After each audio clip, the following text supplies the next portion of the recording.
Okay, let's try this again. So, a couple of weeks ago, I sat down to record my reaction to Season 2, Episode 2 of Helluva Boss Seeing Stars. And I did that live on my Discord, which was a lot of fun. Like, I was doing my thing, pretending like the Discord wasn't there. I wasn't reading chat. I was trying not to get spoiled on anything. But I was going through my reaction, talking about all the stuff that was cool about the show, and, like, streaming it into the Discord, and people were having fun listening to it and watching me. And I went for, like, I think upwards of 2 hours. It was a great time. People seemed to be having fun. I had a lot of fun. It was very enjoyable. And then, after ending the stream, I went to look at my local recording of all of the stuff that I had said and done while I was streaming my reaction, and it was 14 minutes of scrambled audio and scrambled video. Well, not even scrambled video, really. For the most of it, it was just a complete black screen with nothing on it, and my audio was really fucking fucked up and scrambled, like completely cutting between completely random points in the stream that I did. I have no idea what happened. I don't know why OBS did that, but the whole video file was irreversibly corrupted. There was nothing I could do to retrieve any of what I had recorded, because clearly it hadn't actually recorded most of it. And so that reaction is lost now. That's gone. Like, the people who were in the Discord at the time watching it live, they will know what my initial unspoiled first-time reaction to this episode was. No one else ever will. I don't think I even really know that much anymore, because, well, 2 weeks ago, and I have ADHD, so my short-term memory isn't, great. So that kind of knocked the wind out of my sails a little bit. That was particularly frustrating. So I walked away for a bit. I decided, like, I was gonna wait, like, at least a week. It ended up being a couple of weeks. Let the episode fade from my memory a little bit. Maybe chew on it a little bit, maybe ruminate on it, sort of digest my thoughts about it, and then I'm going to try again now. So this is not an unspoiled first-time reaction, it's more of a second-time reaction / remembering the episode live at you, I suppose. It's more of that kind of a situation, which, maybe that's not as good. Maybe that's not quite what you were hoping for. It's not what I was hoping for either, but it's the best we got. So we're going to have to make do. So let's take a first look at this episode and what it has to say.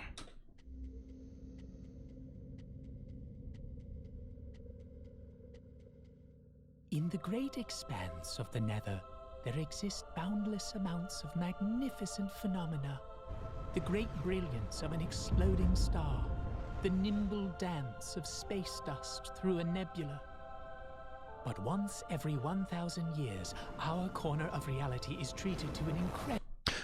So I remember I talked about this fucking floating rock for an unreasonable amount of time.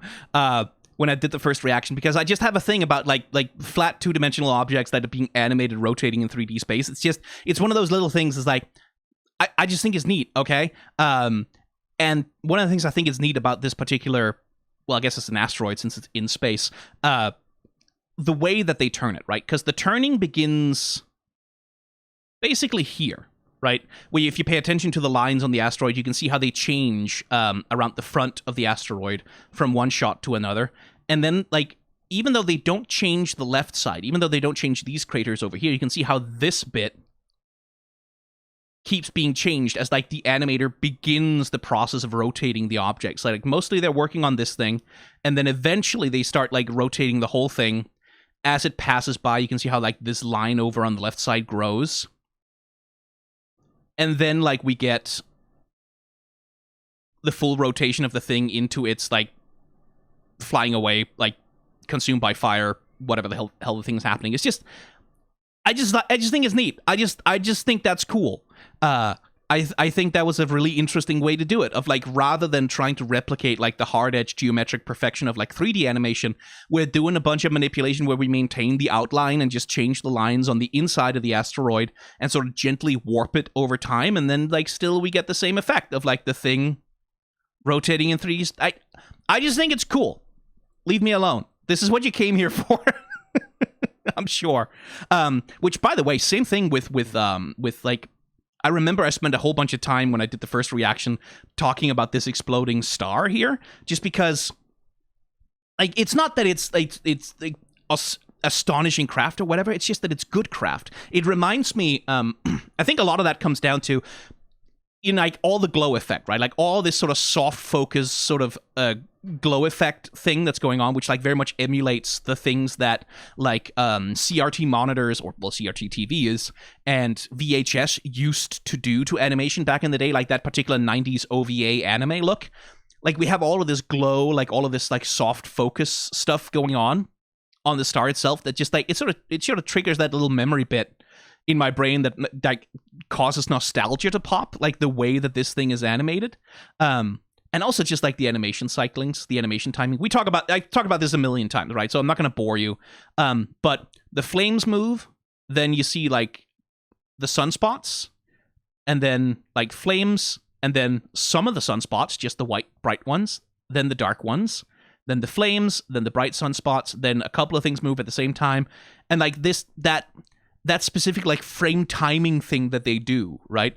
To spread out like where nothing in the frame moves at a very high frame rate, right? Like it's like, what is it? It's let's count. 1, 2, 3, 1, 2, 3, 1, 2, 3. Like, I think things are moving at a 3-frame timing, right? So the flames are moving every 3 frames. And like it's like 2, 3.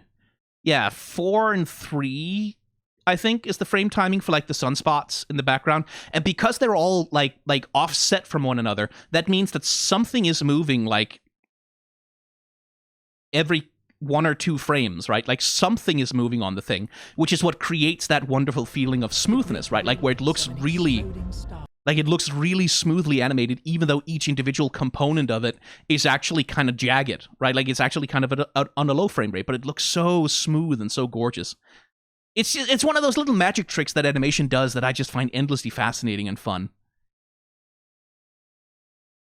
Also, this is something else I remember I talked about in my first reaction a lot. Like these backgrounds in a lot of the show. Generally, the show has really good backgrounds. I think I have spent enough time gushing about them. But I really like this little exploded star nebula thing, like, because first, like, you can see the swirl, right? Like these extremely clean swirling lines of like this rapid rotation center of like an exploding nebula thing sort of going on there. And then also like these really hard cuts, right? Like where we had like this bright pink and then there's this sort of like faded mauve cutting like really hard across one another. Steven Universe, I think, did something similar with a lot of its space backgrounds. It's just really well put together. I like the interplay of color, like with the little bit of like really saturated blue back there. That sort of like creates this sensation of something that's both swirling around chaotically in space, but also has this geometric perfection to it, like with these interlocking discs of like things rotating around a central point. It just looks really nice. It's just a really nice background, I think. Space dust through a nebula. But once every 1,000 years, our corner of reality is treated to an incredible sight. From the deep eldritch recesses of the cosmos, the tears of a forgotten colossus. Okay, I did this during my first reaction, so I guess I'll replicate it here. I don't want to Neil deGrasse Tyson, right? Like I don't want to be that guy for many reasons. But also, nothing is that close in space. Like if it's a planet or an asteroid or something, nothing they're not going to be that close to each other. It just that's not what an asteroid belt is like. Things are, if you stand on an asteroid in an asteroid belt and you try to look for like the next asteroid over, good chance you're not going to be able to see it because it's going to be like 4,000 kilometers away in like whatever direction, because this is something that's so cool about space, by the way, is like this thing of we can look out into the space, right? We can see the Oort cloud, we can see the asteroid belts, we can see like the rings of Saturn, and we can see, oh, clearly these things are structures that are held together by some kind of force, right? Like that pulls on them. Like these things are gravitationally bound. These things are like bound by some kind of like the forces of physics holding them together in what we can identify clearly as like a unified connected structure on a macro level. But if you were to actually go to like the rings of Saturn, right, and stand on one of the little asteroids in there, and look around, for where the fuck the next one. You could never see, like, there's one asteroid floating in space here alone, disconnected from anything else in the world. This is not a structure, this is not connected to anything, but yet it is, because the forces of physics, like, create these interconnected webs of structures that just go beyond anything that we can perceive as humans. And that's some of the coolest shit in the world about space, right? But that doesn't work in a cartoon. That doesn't work if you want to shoot a TV show, or like you want to do a Star Wars movie and this spaceship is flying through an asteroid belt.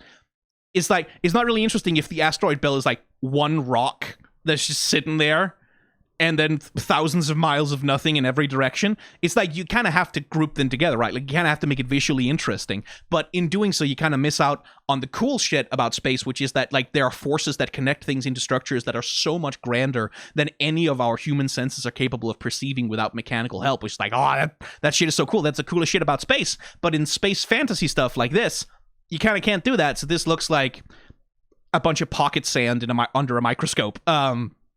Instead, it's not a criticism of the show. It's fine. Again, I'm not Neil deGrasse Tysoning this thing. It's completely fine. This is the kind of abstraction that you have to do to make it readable on screen. But still, I just think asteroid belts are cool, okay? Of the cosmos, the tears of a forgotten colossus begin to fall. Tears made of the hopes and dreams of every living thing that never came to be.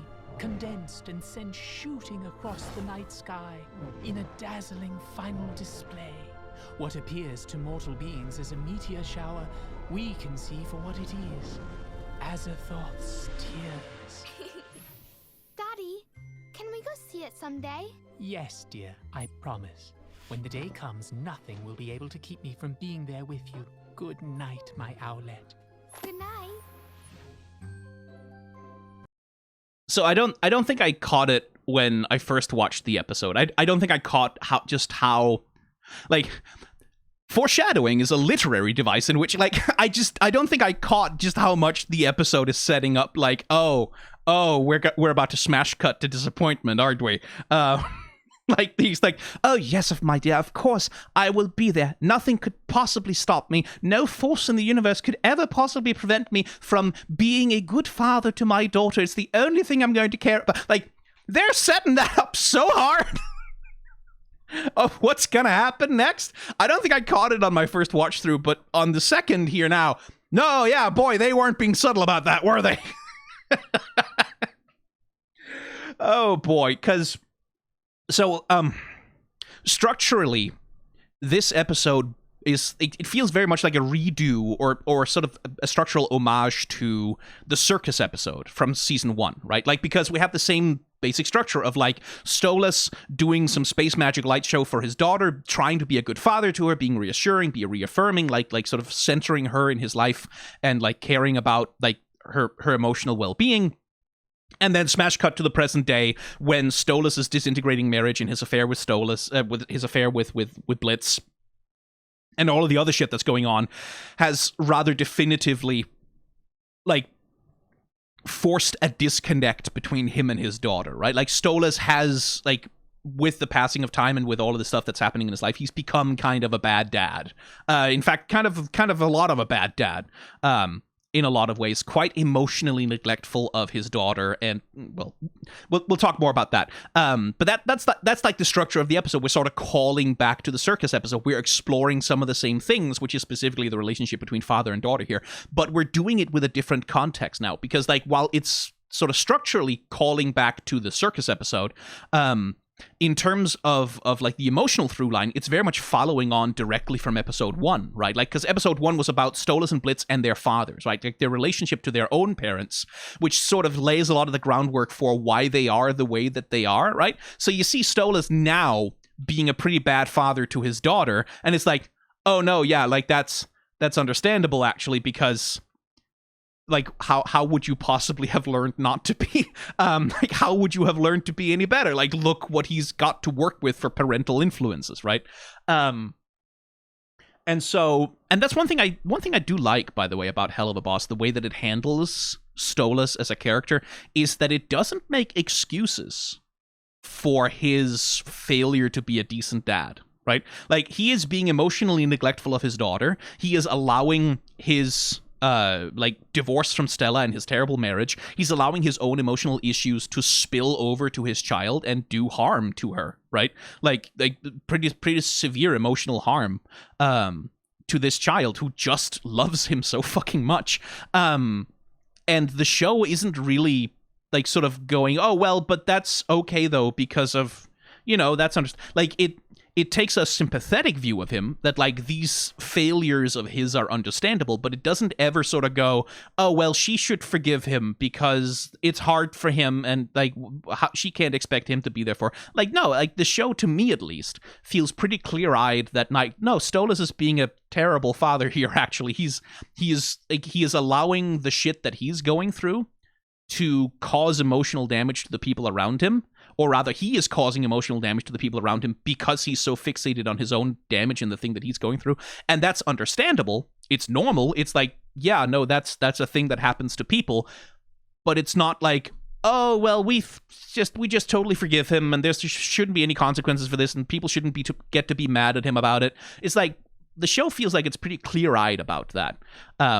Which is good, like that, because if I felt like the show was more forgiving, like more willing to just hand wave the damage that Stolas is doing away, I think I would find it less compelling. And I think the emotional drama would be a lot less interesting and good, especially between Stolas and Blitz, but again, we'll get to that. Another thing, she loves the stars so much. Right, her bedspread is stars. Like this canopy up over her bed is like this starlit night, right? Like with these like little fairy lights sort of standing in for stars against the dark sky. She's got a little mobile that's all stars. Her wallpaper, her fucking lamp, and like later we'll see she has the telescope, and like as we smash cut, right? Like it's clearly a slightly more like grown up teenager's bed, but still. Like that fixation with the moon, with the stars, with the cosmos, that has persisted. That's something that has followed her through her entire life. Like this thing that she shares with her father, right? Like this love of the stars and the cosmos that he gave to her, right? He got her into that. He showed her the wonders and the mysteries of the cosmos. He inculcated that love in her. And that's an important part of the connection that she has with her dad that's like stuck with her even through all of the like hurt and all of the disaffection and all of the teenage depression and all of the like the divorce. She still holds on to this like deep-seated and genuine love of the stars. And it's so fucking heartbreaking to see her, like, again, because we're mirroring the structure, right? Like in the circus episode, we cut from idyllic childhood good times fun enjoyable where she's having a good time with her dad singing lullabies to her, and then we cut to the present day when everything sucks and she's sad and mad and like she's listening to angry music and her parents are screaming at each other. This one does the opposite thing where we cut to the present day and she's still childlike and happy. She's still excited, like she's holding on to all of those good wonderful feelings from when she was a child. She's remembering how lovely the relationship was that she had with her dad, and she's excited to get to feel those feelings again. And then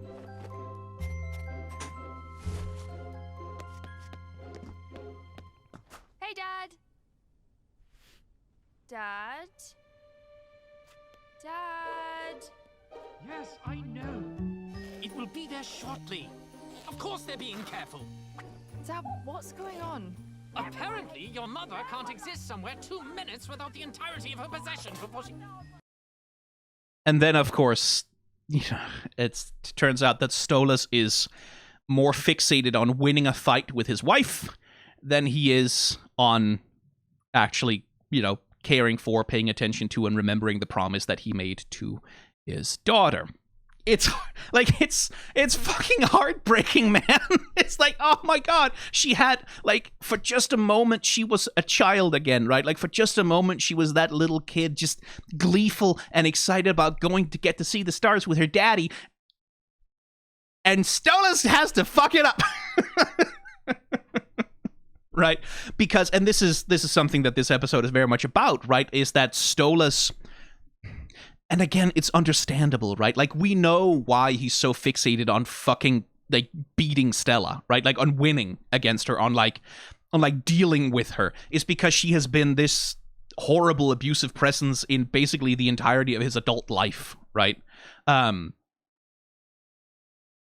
So of course, dealing with her, getting her out of the house, getting this shit done. Of course it's important to him. Of course that's going to take up all of his attention. Of course it's going to distract him. Of course it's going to make him forget important things. Like, that's normal. That's human. That's like, that's how a person reacts to a situation like that. But also,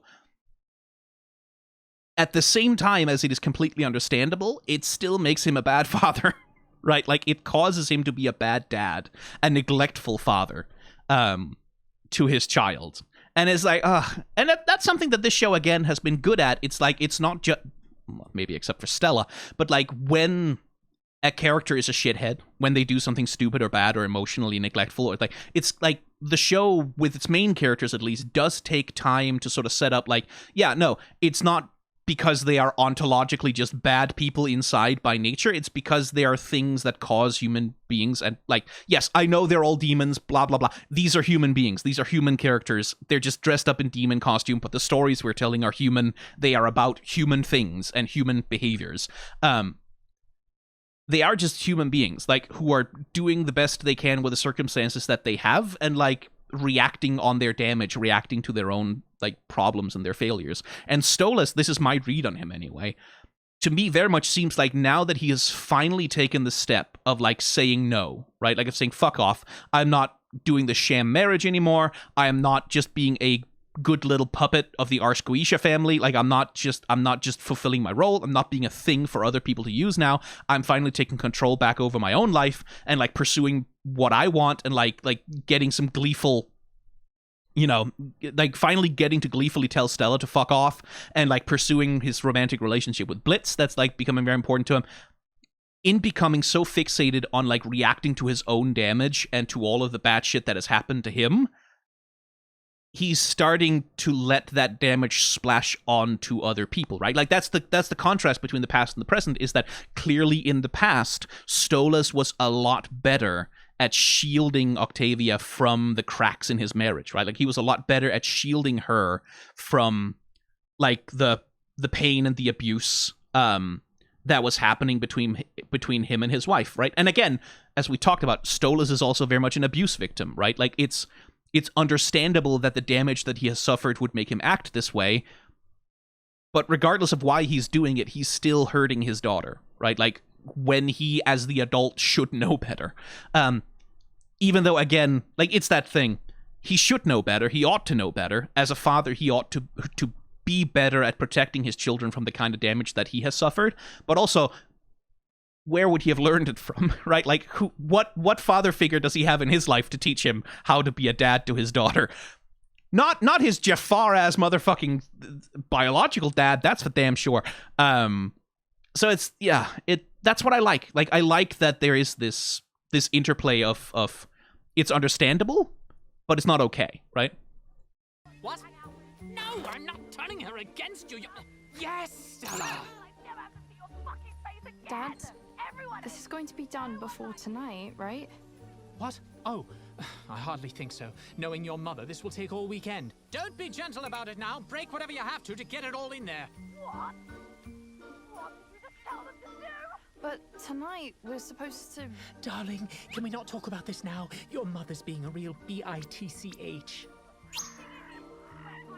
Well, how was I supposed to know you can spell? I've never seen you read.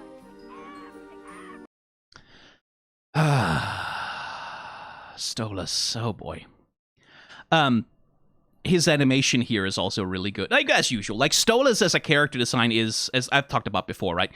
This is not an easy character to animate, necessarily. Like, there's a lot of weird complexities and like, stylizations to his character design that, like, it's a bunch of effort to make this guy move around in a way that feels believable. And, like it works anatomically. This scene is really good, like, because, like, it uses it's not just that he, like, okay, so, sorry, ADHD brain, I'm trying to organize my thoughts here.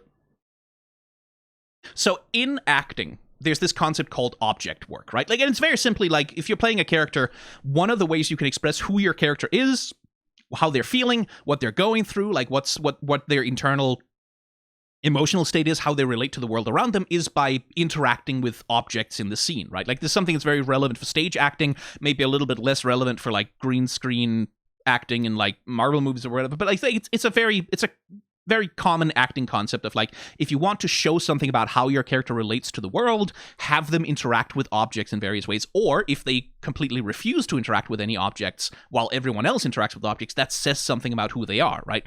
It also applies to animation, because animation is a form of acting. So pay attention to how Stolas treats the objects that he's interacting with here, because they say so much about how he's feeling and what's going on inside of him, and they say something about his emotional journey and where he is as a person, especially the imp he's holding in his hand, right? Because one of the jokes of this scene is that as he's talking to Stella, he's got this imp who's like holding the phone for him, but it's a short imp, so like he's picked it up so that like the cord can reach and he can walk around and do the yelling.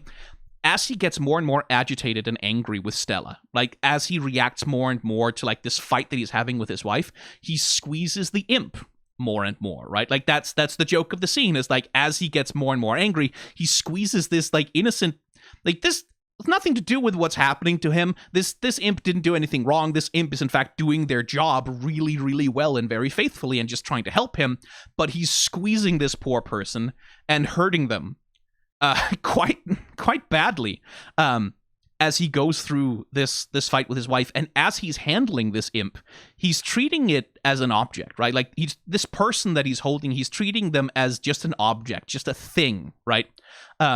Which is a mere accessory to his emotional needs right now, which is to win this fucking fight with his bitch wife, right? Like, so the imp is just an accessory, a thing to him whose well-being he forgets to care about, or maybe doesn't even care about to begin with, right? Like, the way that he interacts with the object says something about where he is as a person, right? And the imp, I do love the imp, is like, Stolas does this big gesture, right? Like this, like, Stella says something, he goes, well, fuck you, like, he sort of, like, rejects that, like, stands up to his full height, and just, like, flips this poor creature upside down, which is, like, clearly nearly passing out, and yet, the imp has the presence of mind, and, like, the sense of like obligation to nonetheless catch the phone so that he can keep on having the argument with his like shitty bitch wife, right? And like, hey, isn't there also another imp in Stolas' life who he's kind of using as a way to escape from all of the emotional turmoil and misery that his wife has inflicted on him? Isn't there another imp in his life that's like sort of that we can kind of make the argument that he's kind of using in order to sort of chase his own emotional fulfillment after years and years and years of being immiserated by the situation that he's in? Hey, is he maybe the way that he's treating this imp right now has some kind of implication for like, oh, he forgets to think about the well-being of the things that he has a hold over. Like, that's the kind of thing that, like, good object work can do, is, like, it tells you something about how the character interacts with the world. The other object he's interacting with here is obviously the phone receiver, right? And the phone receiver is Stella in the scene. Like, the phone receiver is his bitch wife that he hates, right? And so, how does he interact with the phone receiver? Well, he fucking fixates on it, right? That's sort of the crux of the emotional acting in the scene, is like that he's so fixated at yelling at her, right? Like at yelling into the phone, to yell at Stella, to spite her, to annoy her, to insult her, like to fight with her, to win this fucking fight for once in his life. That like, that's sort of the only thing he cares about, is basically the only thing he looks at for the vast majority of the scene, right? Like, he never turns around to Octavia. When he hears her coming, he goes, oh yeah, he'll glance over his shoulder, right? Like, he'll, like, turn around to look at her, then immediately back to Stella. And for the whole rest of the scene, again, he never turns to fully face his daughter, right? Like, he always keeps, like, part of him aligned towards the phone, towards the thing, fixated on it, fixated on yelling at it, on yelling at her. And when his daughter expresses, like, hey, there's something that's actually really important to me that might be happening today, right? It's like, oh, right, I'm supposed to be a father, but it's more important that I yell at my bitch wife, right? Like, he has this moment of remembering, like, that he needs to pay attention to her, and then he brings his wife into the picture, and then that's the only thing he cares about. That's the only thing he's focusing on, right? That's the only thing that matters to him, is winning a fight, yelling at her, spiting her, insulting her, upsetting her, to the point that he neglects his daughter. He doesn't turn around to face her. He doesn't turn around to like receive what she's trying to put out to him, which is like, and you can see, that's the thing. If you pay attention to her body language, right? She's not either, like, in terms of her body language, she's not being particularly subtle that something is bothering her, that something is concerning her. Right? It's like, yeah, like, and Octavia most of the time has that kind of very introverted, sort of like very self-protecting body language, like shoulders up, arms in front of her chest, like guarding herself from what's happening because she is expecting, you know, to be scared and damaged. We'll see that that's also in the last scenes of the... We'll get to the last scenes of the episode. I'm going to have something to say about that. But, like, if he was paying attention to her, if he was looking at her, seeing how she's acting, how she's behaving, maybe he would notice maybe that, like, hey, this is not just his daughter saying idle shit. There's something here that matters to her, right? Like, the little thing about, like, the way that she scratches her own hand nervously as she's listening to her dad yell at her mom.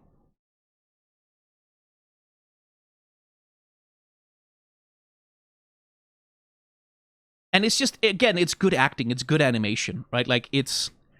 Because we can see exactly what's going on with Octavia right now, but he can't, because he's not facing her, right? He's not turning around to receive her and turn his full attention to her.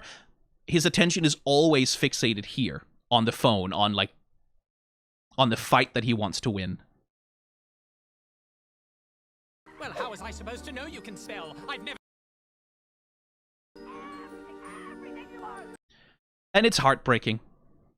Like, it's... God.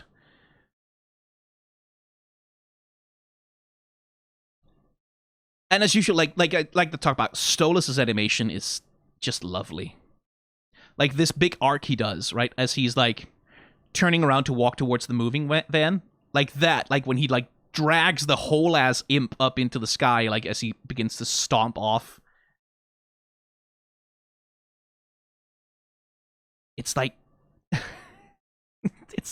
It's flamboyant, right? Like, Stolas is the hand actor. We've talked about this before. So much of Stolas' acting performance comes through in the way that he uses his hands, right? Like, the way that he like bends his wrists, the way that he plays with his fingers, the way that he handles things that he's holding. So much of his acting performance is in there. And also there's some lovely smearing. And the little head turn. This is something I've talked about before, like the Milt Kahl head swaggle, right? Like, Milt Kahl, one of the great Disney animators, he had this signature move that he liked to do. I've talked about it before, but just in case anyone didn't watch that reaction, where while a character was talking, while a character was doing something else, he would make them waggle their head a little bit, like waggle it back and forth, like rotating it side to side, rotating around its axis, just a little bit, sort of like, ha ha ha, right? Like waggling their head. And that's a bit of an animator's flex, because that's a really difficult thing to do. A head, especially like on a character like Shere Khan, which Milt Kahl animated, or any of like the human characters that he animated for Disney, that's a fairly complicated thing to do, like to rotate and manage all the little pieces of a head, and rotate it in 3D space while maintaining like model consistency and while maintaining lip sync. He loved to do it while characters were talking, right? So making the lip sync work while the character's also wobbling their head around, that's really labor intensive. Like, that's a difficult thing to get right as an animator. And I just really like it when the animators on Helluva Boss do it. Like here, for example, with Stolas, where like you can see we do a little head swaggle while maintaining the lip sync on like this, especially on this character's mouth, right? Like, because Stolas has this very sharp, stylized owl beak mouth thing going on, right? Like that completely opens up his face from this angle, but then it like has to be like restrained a lot more from this angle. So like the animator just like wiggling back and forth like this is like genuinely quite impressive. Like I think that's very well done, because the easy thing to do is this, right? Is to keep the face at one fairly consistent angle and just animate the lip flap there, right? Like, that's the easy thing to do. That's the much less labor intensive thing to do. That's what most low budget animation productions will do when characters are having dialogue scenes, right? That's the reason why Family Guy... Sorry for the comparison. That's the reason why Family Guy dialogue looks the way that it does, right? Like, where the characters are just static, one position. Maybe they'll move their head backwards. Maybe they'll do that one gesture, like poking their palms forward, leaning backwards, whatever. But for the most part, static faces where the lips are just flapping, but the whole face doesn't need to like change in order to accommodate that. You don't see dialogue like that.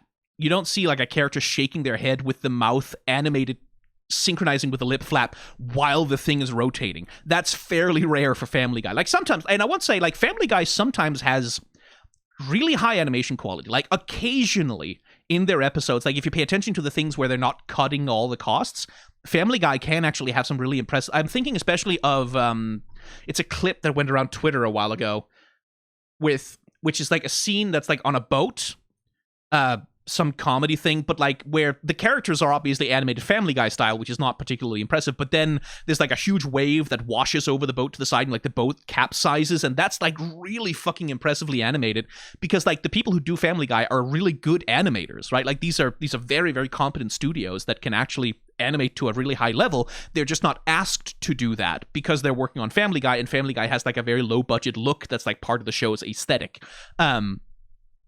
So I'm not like crapping on Family Guy here, just saying that like Family Guy has an aesthetic that like leans into the low budget thing. Whereas Helluva Boss, smear frames, my beloved, the doubling.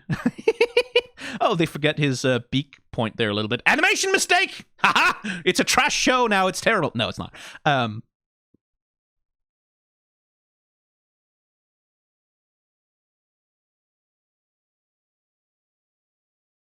Again, head waggle, lovely, like, anticipation, squash, stretch. Oh, it's so good. It's so nice. Like, the rotation on the face as he's, like, yelling into the phone. You can see the tension lines on his neck as he's, like, really stretching out to spite her. Yes, Stella! Dad? I also like, this is a small thing, but like during the argument here, right? Look how puffed up his robe is, right? Like it's all puffed up, but then as he like, yes, Stella, and then he sinks down into like this breathing cycle as he's just like waiting for her to do her response.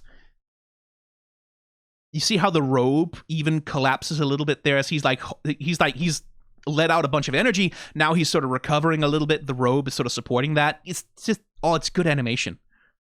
Dad, this is going to be done before tonight, right?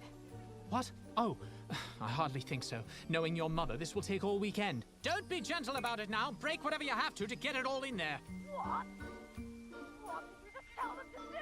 But tonight, we're supposed to... Darling, can we not talk about this?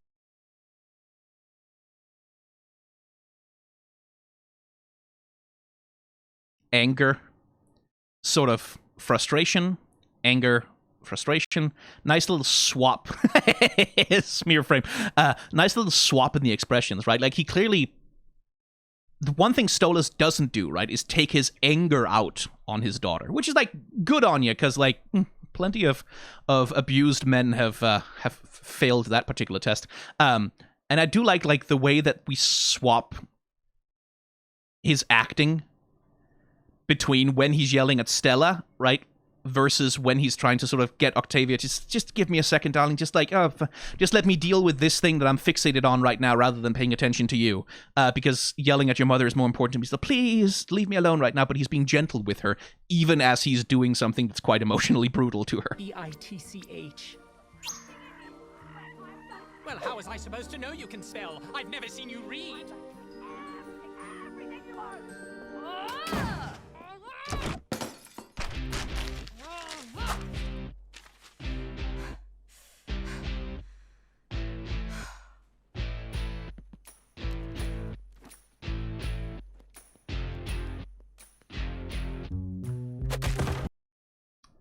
So the other thing that's heartbreaking, right, is that, like, we see her come into her room after she's, like, realized that her dad is not gonna prioritize her feelings or remember their promise. And one of the things she does is, like, she takes her telescope and throws it over. She pulls the calendar with all the stars and, like, the save the date thing down from the wall and throws it on the ground. Like, this rejection, right? Like, this anger of, like, fuck you then, right? Like, you're not gonna care about it. Fuck you. Fuck that shit. Like, reacting in anger, completely understandable anger.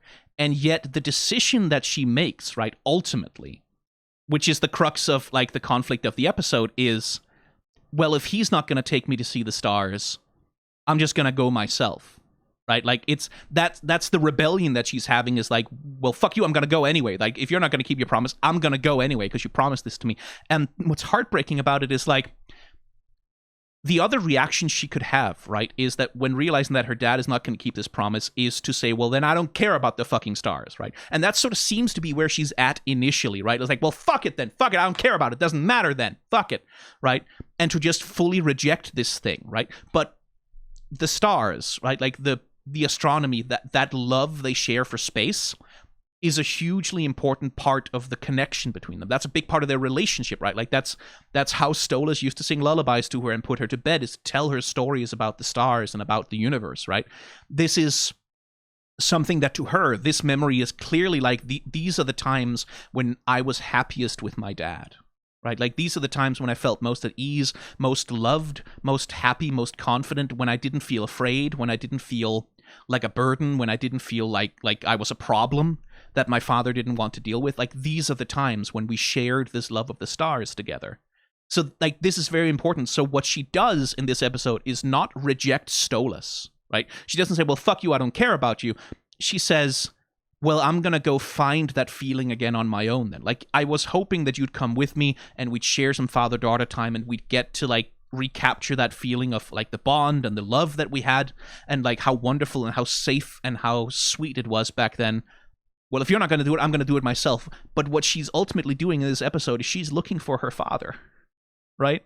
Because the guy down there who's just yelling at her mother, that's not the dad she remembers, right? So she goes looking for the stars so she can find the dad that she remembers, so she can find that feeling again, right? Of just being in love with the cosmos and, like, feeling good together. She's looking for that connection with her father. That's what she ultimately goes to do, is she looks for the connection with her father. It's like, that's heartbreaking. Which, again, is the thing of, like, more stereotypically, right? Like, the way that an angry teenager would react would be to sort of performatively pretend not to care, right? Like, well, I don't care about it then. It doesn't matter. Whatever, right? Like, it's just, like, roll their eyes and go, whatever, I don't care about it. That's the performative sort of teenager thing that we're used to in media. But this is not that. This is Octavia saying, I care so fucking much, right? This is literally the most important thing in the world to me, actually. So important that I'm going to do something very risky and irresponsible and dangerous for it, right? Because this thing that I share with my dad matters so much to me. And it's like, God fucking damn it, man. Stolas, go be a parent, you dipshit.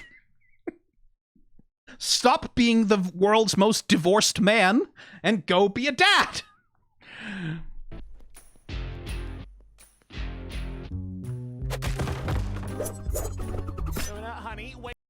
And so we cut to the other half of the equation, right? Like, which, again, we're dealing with fathers and daughters here, so now we have Blitz and Luna. And, like, they each have their own unique damages, right? Like, where, if anything, Stolas is neglectful of his daughter, right? Like, Stolas fails to take her into consideration, fails to care about her. In this episode, we get a sense of Blitz where it's like, oh, he's probably a little bit smothering to her, actually. Like, that's kind of what we saw in Spring Breakers as well, right? Like, that Blitz is very, like, overprotective, kind of smothering of her, and very, very like, Luna, you're perfect, you're the best one, you can never do anything wrong, I love you so much, you are, like, you're adorable and you're flawless, and, like, and all of that. So, like, it's not that they have, like, identical approaches to their daughters, but it's the damage that they have from their fathers, right? Because Blitz, the way that he interacts with his found family, right? Like with Moxie, with Millie, with Luna, he's trying so hard to be the wonderful dad that he never had, right? Like, he's trying so hard to be someone who's, like, always there for them, like, always, like goes all the way, like, who's willing to sacrifice every part of himself, like, to sort of help and protect them in various ways. Not that he's always, like, particularly good about expressing it, but, like, that's his pathology, right? Like, is that he feels like in order to, like, he fixates on Molly and Mixie, Moxie and Millie, because they have a happy marriage, they have a stable relationship, which is like something that he's never had in his life. And so it's like, oh my god, I need to protect this thing. And he wants so badly to be the perfect dad to Luna, to fix her, because he sees so much of his own damage in her as well, right? And that happens to interact very peculiarly with some of Luna's damage, which is like, she has this assumption that people are going to hurt her and leave her, right? And we're gonna see that, like, play out in just a sec. Can we talk? Fuck! Oh, I mean, wow, a good throw, honey. I'm so proud of you!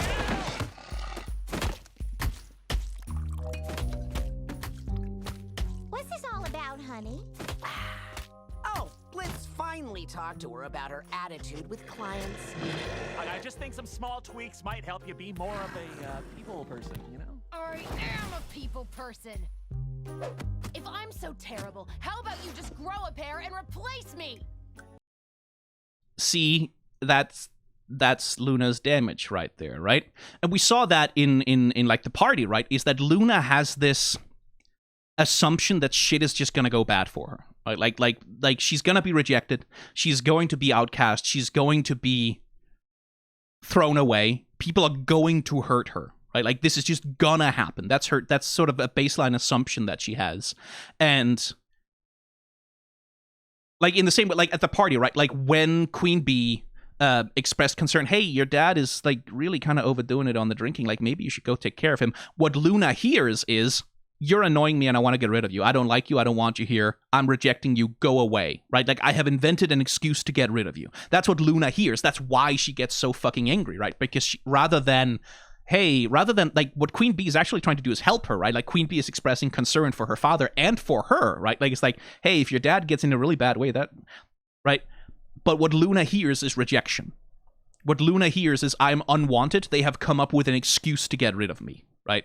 And like I have kind of been there myself. When you live in a world where you have this trauma response, which is like you're so used to things going wrong, you're so used to getting hurt, you're so used to being discarded, you're so used to being rejected, you come into this defensive position of like, you're just waiting for it to happen, right? Like when things are good, you're just sort of like, yeah, but they're gonna turn bad any minute. Like the bad shit is gonna happen. The other shoe is gonna drop, right? Like this is gonna happen in just a second, right? Like any moment now, the shoe is going to drop. It's going to turn out that they were lying the whole time and they don't actually care about me, or something bad is going to happen, or they're going to realize that I'm shit, that I'm a piece of shit and I'm not worthy of their love, and they're going to reject me. It's just going to happen. And there's nothing I can do about it. So it's going to happen at some point. And when you are in that defensive position and you keep waiting for the bad thing to happen and the bad thing just doesn't happen, right? Like things just keep seeming to be good for some reason.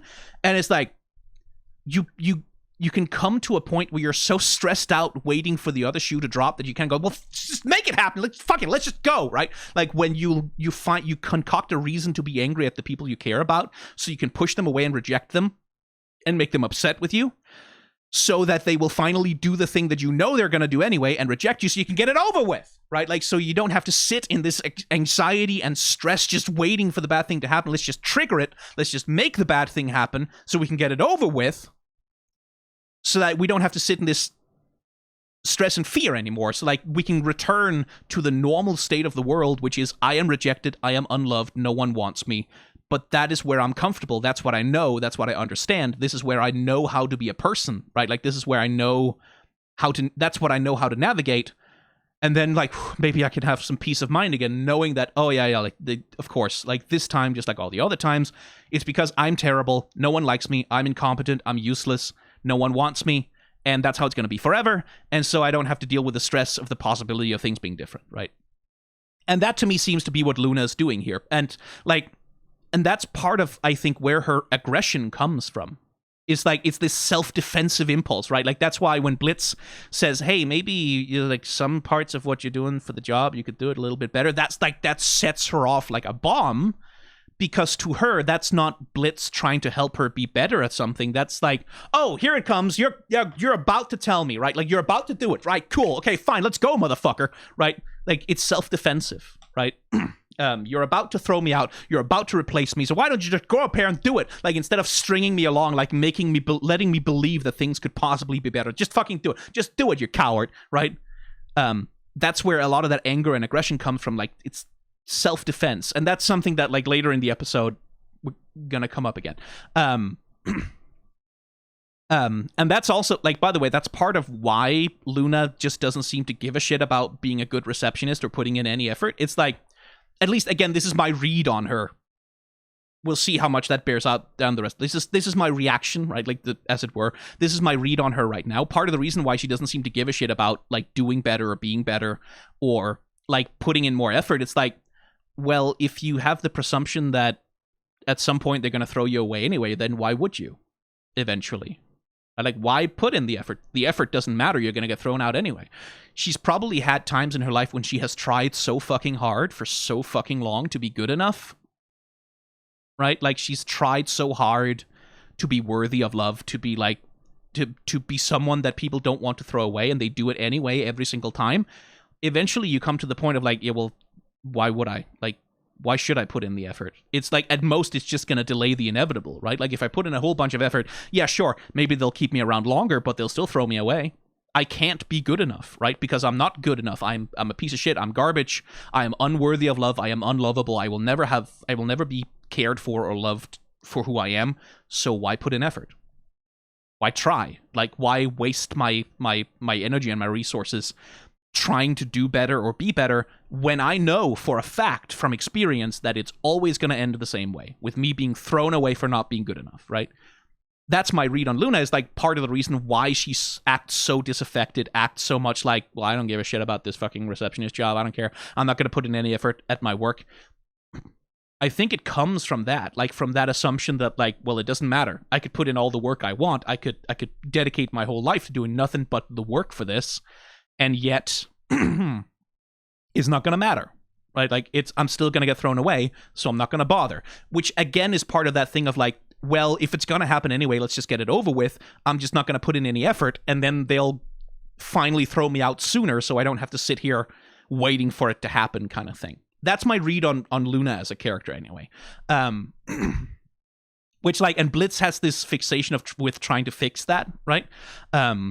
Which, again, it's like, it's understandable given how he was raised, like, the way that he felt like he was just used and thrown away when he wasn't useful anymore. And especially the way that he relates to Stolas, right? Like, he also feels with Stolas that his primary value is, like, the only thing that he has there is, like, well, I'm valuable as a good fuck, but that's my only value, right? Like, that's the only thing that gets me anything here, is, like, how useful useful I can be as an object to him, right? And so it's understandable that he wants to try and fix Luna. But I also feel like the way that he sort of fawns over her and is hyper fixated on fixing her might also be something that makes it hard for him to actually give her the emotional support that she needs. Although we'll see how that plays out over the course of the show. Like, I don't think Blitz is neglectful of Luna in the way that Stolas is of Octavia, but I don't think he really fully has the capacity to be everything that she needs from a father necessarily, right? Which, again, not really his fault, in the same way that it's not Stolas' fault that no one equipped him to be a father to his daughter. Just that, like, that seems to be the thematic connection that the episode is drawing, is that these are two parents who are having a really hard time being there for their children, right? And that's part of the peril, that's part of the shared damage that those two have, which is one of the things, like, that's another thing about, like, the fucking, because I'm remembering my initial reaction to the show, I'm sort of just going through all of the things I said there up front, I guess, before we actually get to those points in the episode. But it is a thing of, like, one thing that annoys me about they met as children trope, which, like, yeah, whatever. Like I said, I think it's fine. It works fine. It's fair enough. I just think there's so much that they have in common that should draw them together as adults, not the least of which is their roles as fathers, right? Like, the fact that they are both fathers of daughters and they both struggle to be the fathers that their daughters need is, like, that should be I wish that was more expressly used as a point of emotional connection between the two of them. Something that they bond over or support each other through. I wish that was more part of their relationship. Maybe it will be later. Who knows? I vaguely observed from a distance the Helluverse fandom sort of exploding after the last episode. So who knows what's going to happen there? But it's for me, it's just emotionally that would have been more interesting to me than just like, oh, they met as children and that emotional connect thing. Like, anyway, let's watch the episode at some point. Okay, well, maybe I might. What? Maybe I will, little missy. Yeah, that's right. It's tough love time. So now you can go to your desk.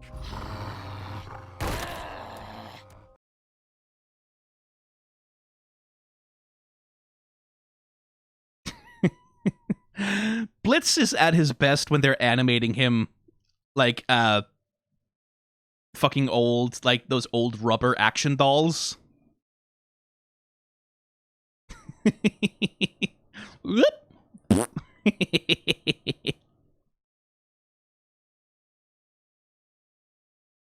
Oh, by the way, here's a little bit of limited animation. We'll talk about dialogue animation later, more extensively.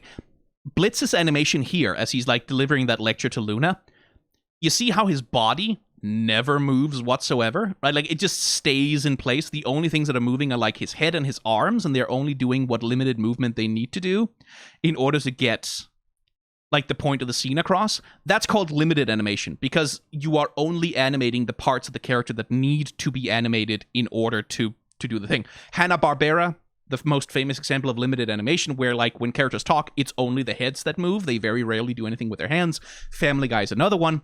But compare and contrast with the dialogue scene with Stolas here when he's yelling at Stella, where for the most part, like most modern animation productions will mix limited and full animation depending on what the character needs at the moment. Like, there's plenty of times when you'll see both full and limited animation, but a lot of Stolas's dialogue animation here is full animation, like where the whole fucking character is being moved, like the whole character's body is being activated, the whole character's physicality is being used to express how they're feeling in the dialogue, right? Like, and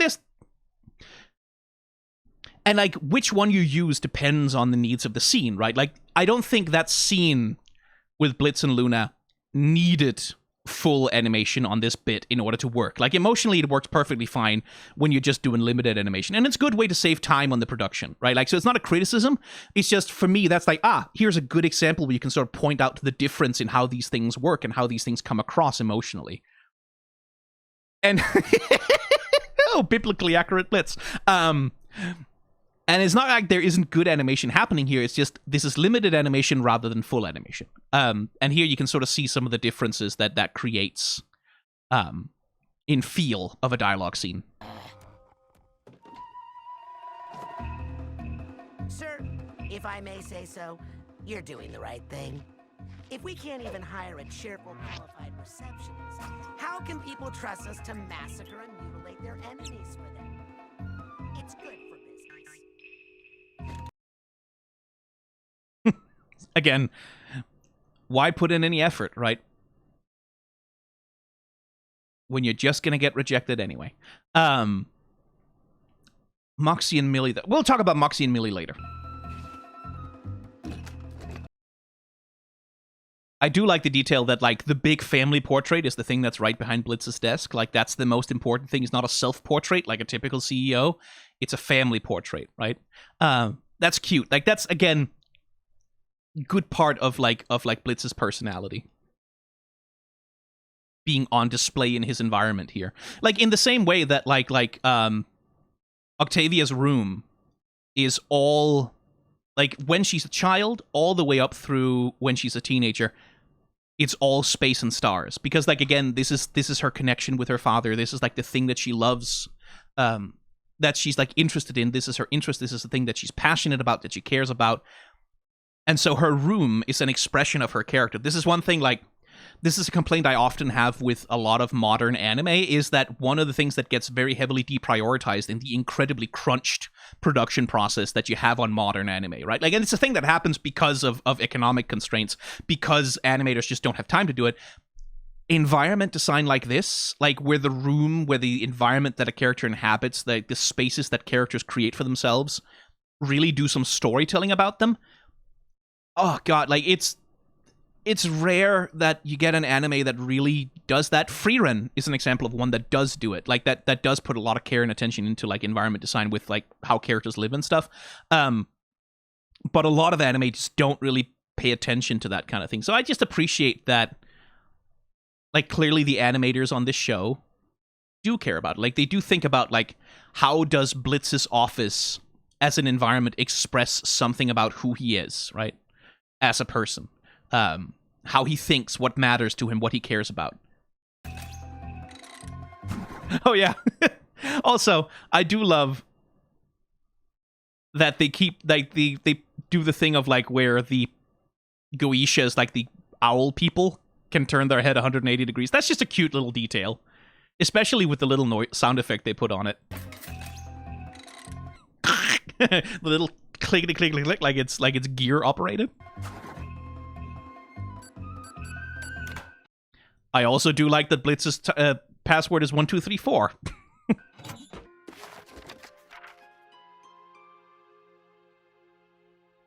Take me to see the stars. Very easy incantation, that one. Like, I would have thought it would be more Latin chanting and drawing arcane sigils in the air, but like, take me to see the stars is like, that's easy. I could do that kind of magic. I wonder about that playing card, by the way. Because that seems like something that would be a memory of Fizz, right? Of the circus, much in the same way that, like, the poster is.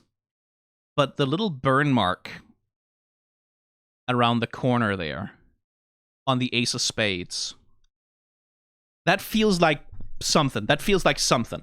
That feels like there's a story there.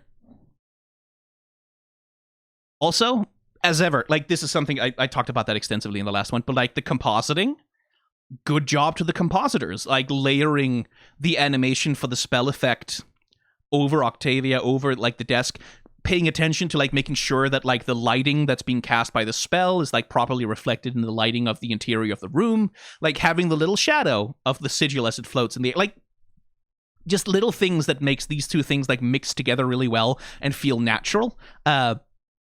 That's the compositors like doing a lot of that work along with the visual effects animators, and just props to them. This is a really gorgeous spell effect as well, like the swirling and the spinning of like these ribbons that are sort of like coalescing in the air and growing.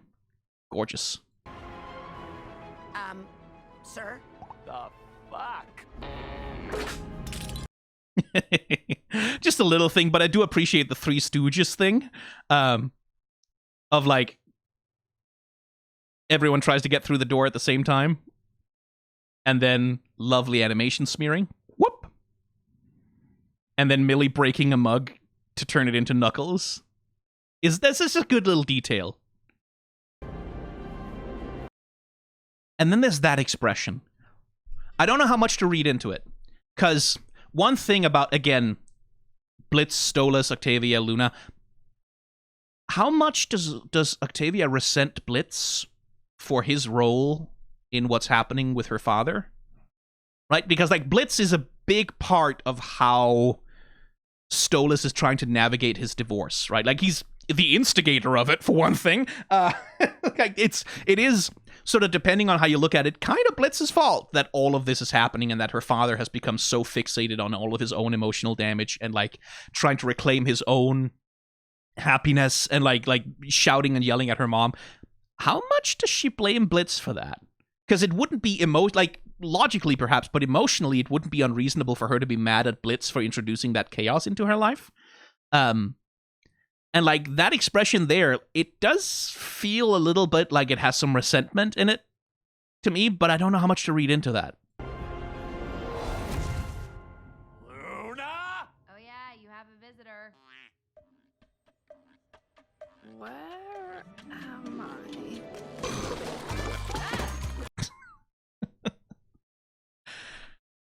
just the fact that there's a condom in the vomit is like, you're not supposed to swallow those, man. That's not where they go. Kind of defeats the point, right? The point is that whatever's inside it should not go inside of whatever. It's just a visual gag. Why is that guy's eye? Oh. Can't believe I didn't catch that sooner. Huh. Okay, well, I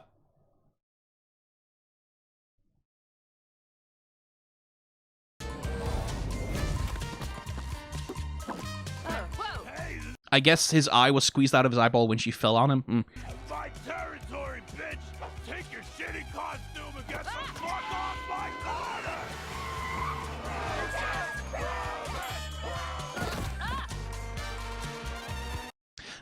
This is part of me not being an American.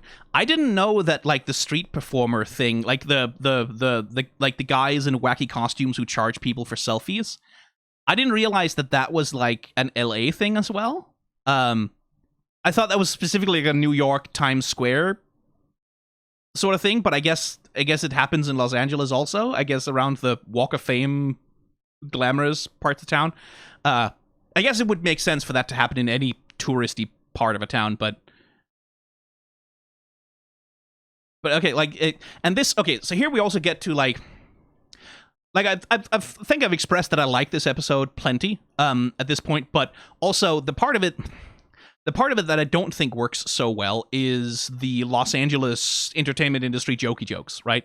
In this sense, like parts of this feel a little bit like the worst parts of Cherub, right? Where what you get over the course of like the segment when the characters are in LA, you get like a bunch of celebrity jokes, you get a whole bunch of like oh, children doing cocaine on movie sets and like weird street dudes handing out demo discs.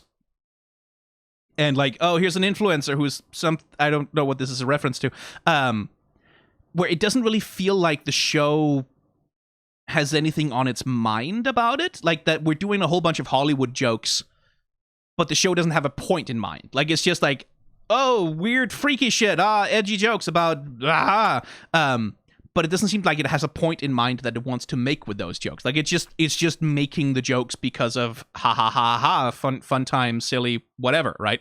But without any meaning or intent behind it. Now, where this episode is much better than Cherub is that Cherub, the problem with that episode is that the jokey jokes was like all it had. Right, like it had the jokey jokes, and that was the whole episode. That's everything the episode was about. And then, if you didn't like the jokey jokes, then there was nothing to like about the episode. That's why I disliked that episode so much. Right, it's because I just don't feel like it doesn't offer me anything. It's just a series of jokey vignettes with no purpose to it. In this episode, it's much more that like this is much more better balanced because like the central point of the episode is father-daughter relationship, right? It's the emotional relationships between the characters that is the main connecting through line of the episodes, right? And then the jokey jokes and all of the silly sort of edgy nonsense is all padding and filler for that central emotional arc, right? Like we have something happen, some sort of big emotional thing or like some sort of moment of peril or whatever it may be, and then we then we sort of take the tension down with some jokey jokes and like we say, oh, okay, we're just taking it easy now, having a good time, and then we can ramp up for like some emotional something at some point, and then like so like the jokey jokes here are being used structurally much better as connective tissue and padding for an episode that kind of needs something to pace out like its bigger ideas. Because like if this episode just like went straight from like emotional beat to emotional beat to emotional beat to emotional beat with nothing in between, I think it would be kind of exhausting and way too much. So like the jokey jokes structurally work way better here because they are working in the service of something else, right? Like they're working in the service of like creating connective tissue for the emotional story that this episode is actually interested in. It's just, I still don't think the jokey jokes are very good. I rarely found them particularly funny, or insightful, or particularly even subversive. Like a lot of this shit just felt like stuff you'd hear on SNL in the 90s, right? Like it didn't really feel like, if you wanted to go edgy, I feel like you could go a lot harder. Sorry, bitch! Take your shitty costume and get the fuck off my corner!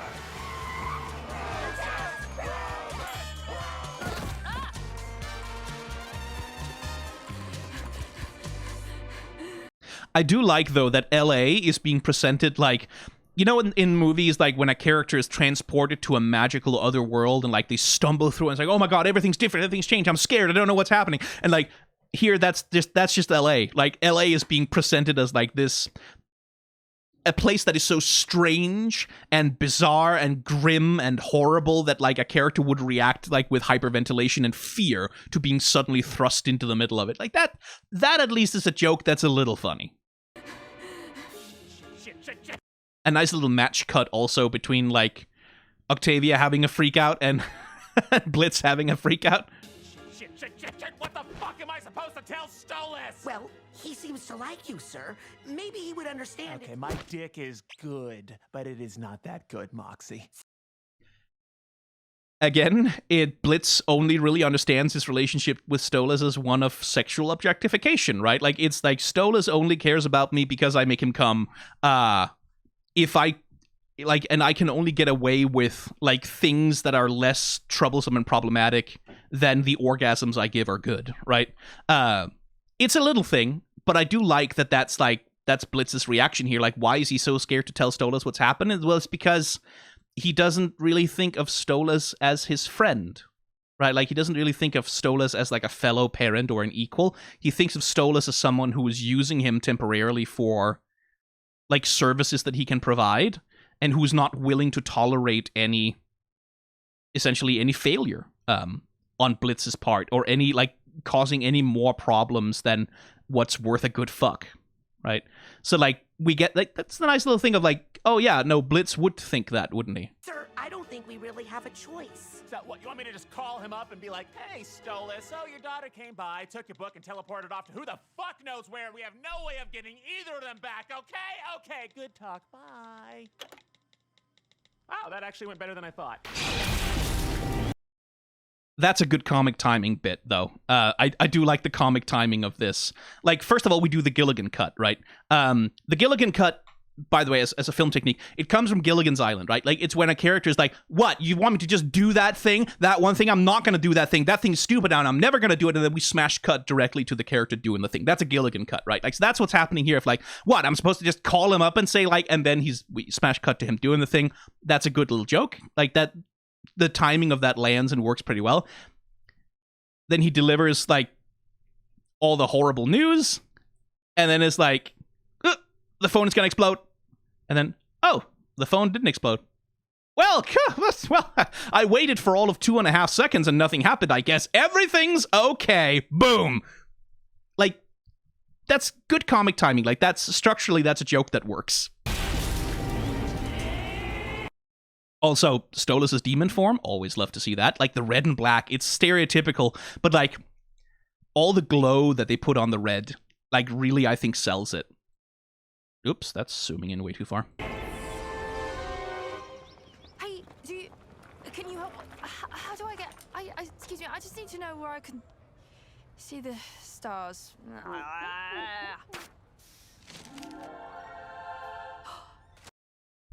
I do think, Octavia, maybe you should read, just, like, literally just look down the page. Just look down, like, slightly, just, it's...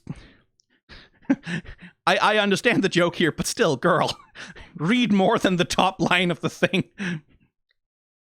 Also, people in LA seem like just remarkably chill about a bird person walking around. Is LA really that weird? See the stars.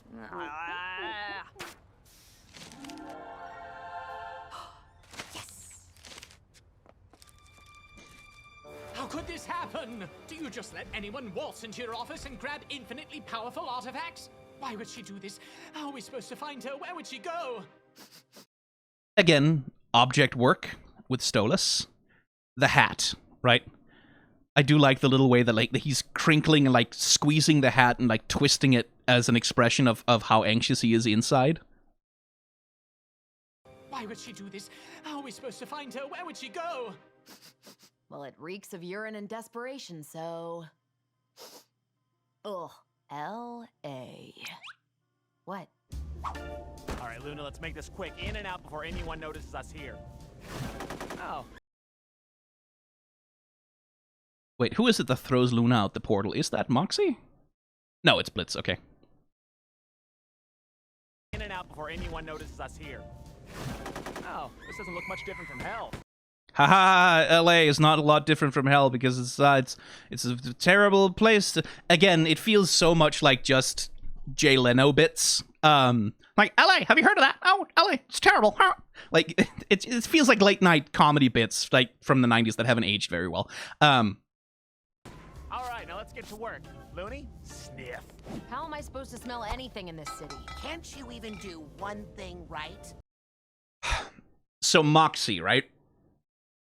This episode spends a little bit of time trying to set up a conflict between Moxie and Luna, where it's like Moxie is the one saying, "Oh well, we need a better like receptionist, and she can't do it." Like where he's sort of the naysayer, like the sort of guy talking her down, but then it doesn't really go anywhere with it, which I felt was a slightly odd loose end. Which because that could be a good angle, right? Like that Moxie's neurotic obsession with doing things correctly, right? And like caring about your job and being like that would conflict very, very naturally with Luna's like, well, I don't have a reason to give a shit about anything because I'm just going to get thrown away anyway. Like, so why should I care? Caring about stuff is stupid because caring about stuff is how you get hurt. So those two things like come into very natural conflict with each other. And this episode sort of sets it up at the start that, oh yeah, these two are going to have a conflict. And I just don't feel like it really did anything with it, which like felt a little bit like, but then what? So why bring it up if you're not gonna like? Maybe they resolve it in the next episode. Like maybe this is something that's more long running than that. But it felt a little odd that you set this thread up in this episode and then never really did anything with it. Also, the next bit feels weird. Can't you finally do something about how fat you are? I'm not. You know, it wouldn't kill you to put a salad in your body every now and then. What? But I'm not fat. Yeah, that's the thing is like, he isn't though. So it's what I don't really understand that as an attack point with Moxie, that like Luna's like, well, you're fat. It's like, no, he's not. This is like every third character in this show is like skinnier than a beanpole. Like, what are you talking about? It's like, I don't like, again, for Luna, like a character like her, like who's like has a tendency to lash out and like sort of push people away. It makes perfect sense that she would make a fat joke if she thought that it would hurt Moxie emotionally or like annoy him or something. So I'm not like, oh, it's fat phobic or whatever. Yeah, like that makes sense for her to do something like that. It's just like, why would that be her point of attack? Like, is he particularly insecure about that? He doesn't seem to be. He's just like, no, but clearly I'm not fat, because he isn't. It's just an odd point of attack. I don't really understand why they went. It's just a weird joke. Like, it's not, again, doesn't matter that much. It's just, why is that the point of attack? Like, surely, like, couldn't you do something about your horrible, shrill, atonal voice? Like, target him where he's weak, which is like, oh, you're a bad musical performer. I think that would hurt him more. Now, first things first. If we're gonna do this the old-fashioned way, we're gonna need disguises.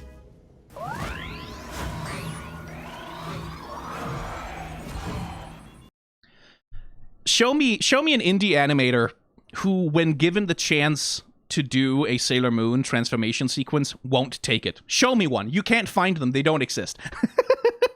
Oh yeah, there's this thing. Like, new study finds LA water to be 2% sewer overflow and 98% literal acid. No, obviously don't drink that shit. Top scientists say. Brick joke. It's being set up for later. See those water bottles there? Oh, don't drink the water in the water bottles because it's 98% acid. That's a brick joke that's being set up for later. Just calling that out right now. But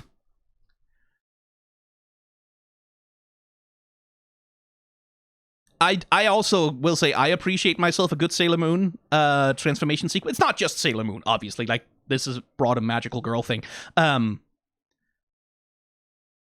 that seems to be where this is drawing like the majority of his visual inspiration. And I appreciate it too. I really do like it. I think it's good. I also like that they don't spend too much time on it. Like, they make the reference, but it goes by very quickly, right?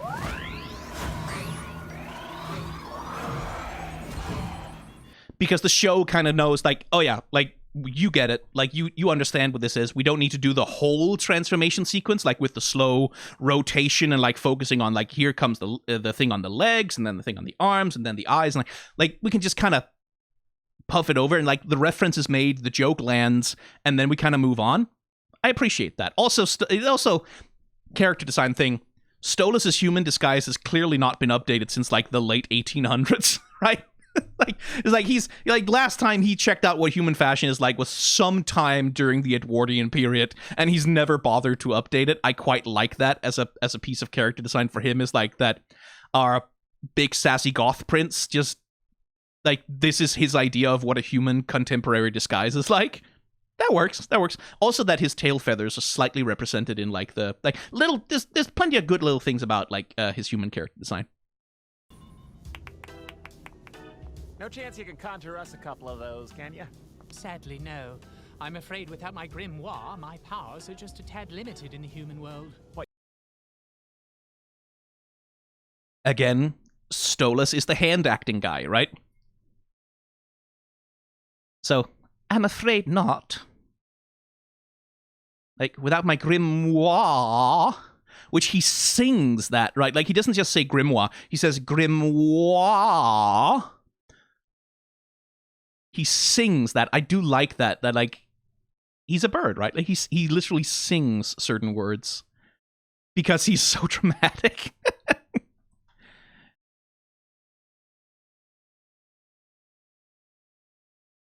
Man, I bet the fandom went... Okay, I bet, first of all, the fandom went absolutely feral for human Stolas. Point number one. Point number two, I bet they also all got really mad because they had a million headcanons and fan designs for what human Stolas look like, and he didn't look enough like any of them, and so people got upset about that. I'm just gonna lay my cards on the table and bet on those outcomes. What, you can't memorize your fucking spells? Oh, your memory's so great? Yeah. I love a smear frame.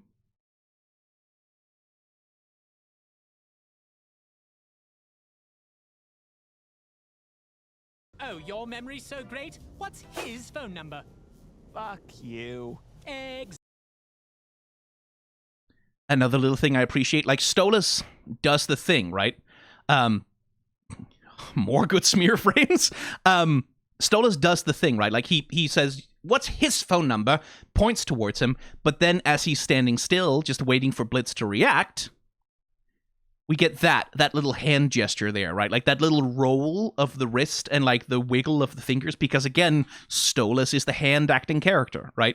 And then as he leaves, up with the wrist, like triumphant, puffed out chest, and then leave with the hand. Stolas is the hand actor. It's so consistent. I love it. You. Exactly.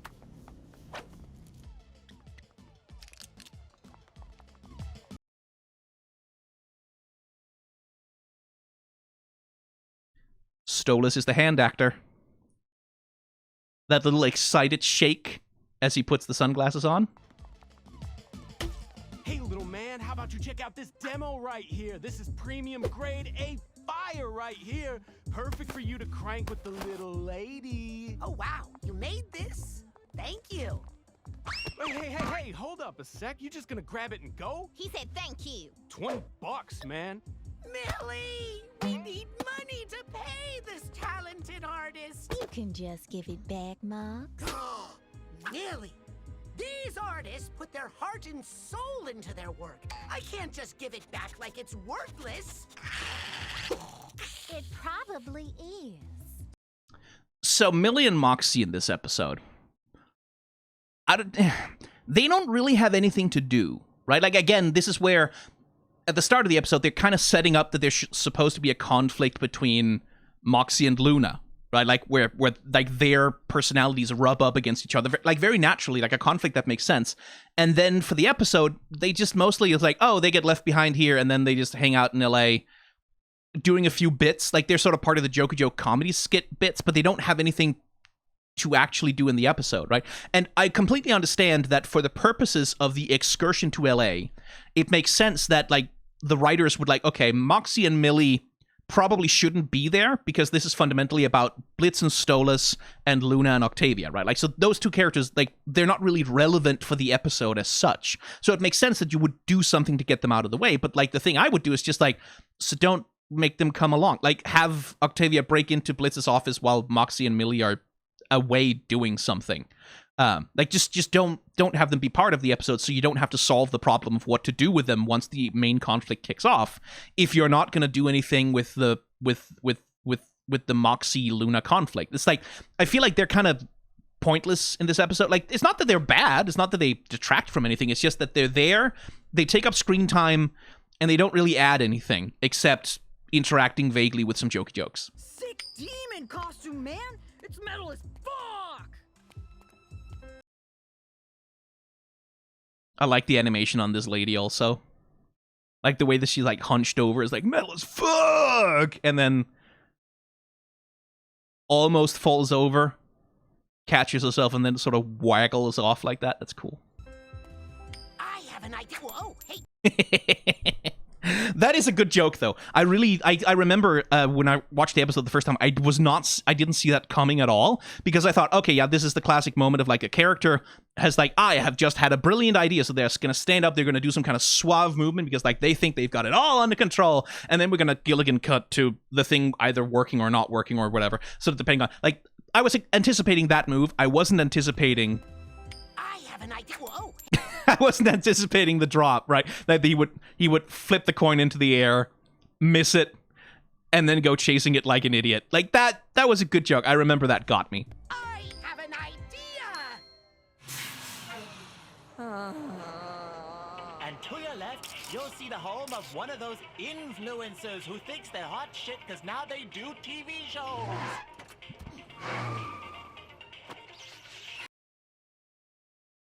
I don't know what this is a reference to. Again, I'm not being an American, not being an LA person, I suppose. What is that a thing? Is that like influencers who think they're hot shit because they do TV shows and then their wives leave? Is that a thing that happens? Is that like, I think I'm just out of touch, right? Like, this is me admitting that I'm old. It's just, this feels like it's a veiled reference to something or other, right? Like, this feels like it's like, oh, this is an archetype that everyone would just naturally know, and I kind of don't. Do influencers do a lot of TV? Like, because mostly the influencers sort of tend to just be stuck being influencers. Like traditionally, it has been almost impossible for influencers to break into like TV and movies. Like, Logan Paul barely managed to get on like an episode of CSI, I think, or Law and Order, one of the two, where he was a shitty gamer who got shot at the end of the episode, I think. I thought mostly influencers just can't really make that transition, and like it would be more a thing of like making a joke about how, haha, you're pathetic because you keep trying to get into this world that doesn't want you, sort of thing. I don't know. Is this a reference to something? I don't get it. This is just me being old and out of touch, I think. And also, it just like, it feels like a sort of dead-end jokey joke where like Octavia gets on the bus and she goes to see a Star Tours, and then she doesn't find the thing that she's looking for. And then that's a funny reference to something. So? Look, everyone! It's Hollywood star Brennan Rager! The fuck is a Brendan Rager? Oh. So the joke is that it's Brendan Rogers who's the voice actor for Blitz. Like, but we're doing a Brendan Rager, he's a shitty LA movie star thing who's in a sitcom or whatever. Jokey joke. And that's the thing, I didn't catch that the first couple of times I watched the episode. The reason why he doesn't actually show up in person is because there he is. I did not catch that at all. That it was Brendan Ragers that she landed on and knocked his eyeball out of his head and possibly killed him? I guess. Okay.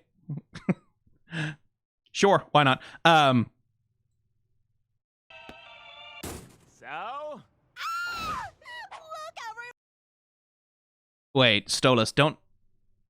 Why are you impressed by that, Stolas? Why? Why are you impressed by that? Why would you be? Look, everyone! It's Hollywood star Brennan Rager! The fuck is a Brendan Rager? Oh. Oh dear.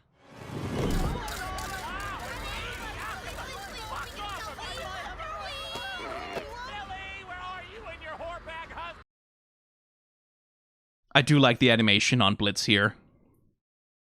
I love it when Blitz is animated like a rubber doll. Yeah, right. That's one thing about his character design, like the way that his head construction is created, like it allows him to make expressions like this in a way that feels natural to his character, and those are great. Like I really do appreciate those. You're my lovely little monster, and I'll never...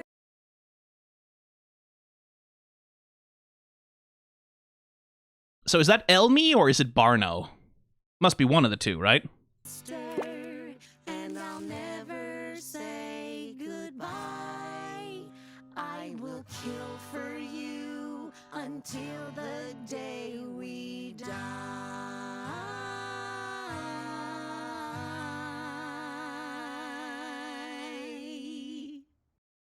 So that's a lovely little ditty. Wonderful vocal harmonies. Again, what's the point? Because as a joke structure, this is a thing of like, oh, okay, like we have all of this fake LA bullshit, like these cynics like trying to push worthless garbage on Moxie, like sort of like this mixtape dude whose mixtape is probably like worthless garbage.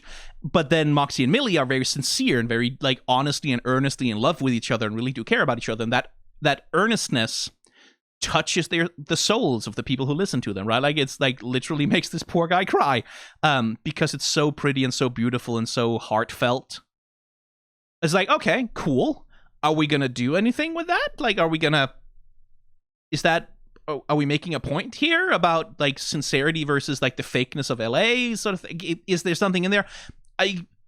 It doesn't, and again, it doesn't really seem to be. It just seems to be like jokey jokes without trying to make any kind of a point, which, okay, again, is not really a problem. It's fine. It's just that the jokey jokes don't land for me.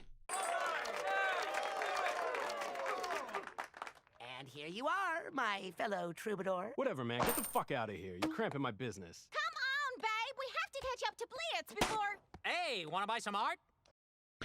A lovely little Wile E. Coyote joke there. Where, like, oh, the background, she's going to go into the background. Oh, it was a tunnel painted on a wall by the Roadrunner. Also, is that, again, I'm not American, is that a thing in LA? Can you just, like, go to a street corner and buy furry porn? Because that sounds cool. It's just, is that a thing? Does that happen? Like, I find it hard to believe. It would be rad, but is that a thing that happens? Hey, wanna buy some art? Also, something about that guy's voice. Hey, wanna buy some art? I don't know, I cannot recognize it. It just sounds familiar. What? Oh, hey, is that Verosika? It is Verosika. I think I spotted her the first time also.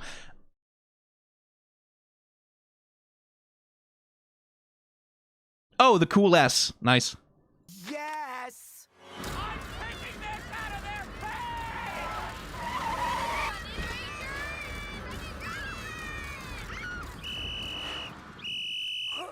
face! That is a joke that's kind of funny, though. Like, that this guy shows up with, like, a film bro, like, Master of Arts in Film Production certificate, and everyone starts to vomit and, like, shy away like they've been burned. It's like, yeah, okay, film bros are annoying. I get it. It's vague. I've met very annoying film bros, so this is a little bit funny to me, but still, come on. Again, it's very, like, 90s SNL. Mr. Ragers, we've been looking for you everywhere. You were supposed to be on set an hour ago. The fuck are you talking about? Your guest spot on... Sweetie, I'm in the house. We're taping tonight. Now hurry up and get in the car. Also a pretty good little visual joke, like having the thing pop up as a pop-up ad. Very good. Right, now hurry up and get in the car. Oh, no. I'm not going anywhere with you, Jizz Biscuit. Very funny, Mr. Ragers. Now get in the car. Come on, boy. Come on. Get your fucking hands off me, Luna! Stolas, little help here! Also, I recognize you. You're from Spring Breakers. You're the Verosika guy. Very nice reuse of assets. Excuse me, sir. I'm Mr. Rage's agent, and I don't believe you can just... Oh, you are strong. Stolas, honestly. Control yourself. You are strong. Oh. Blitz, we don't have time for this. Via could be anywhere. She could be in danger. Don't worry, I'm on it. Mooney, go find Via. We'll catch up soon. Yeah, way to be a team player, sweetie.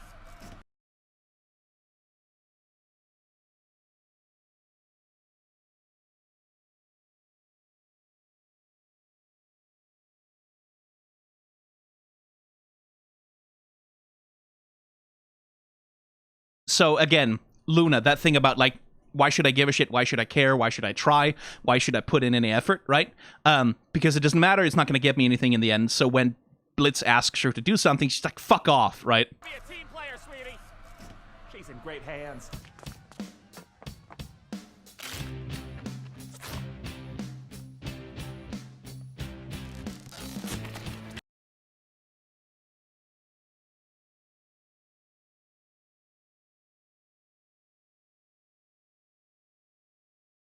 Yeah, I think I've complained enough about the jokey jokes not landing. This is one of them.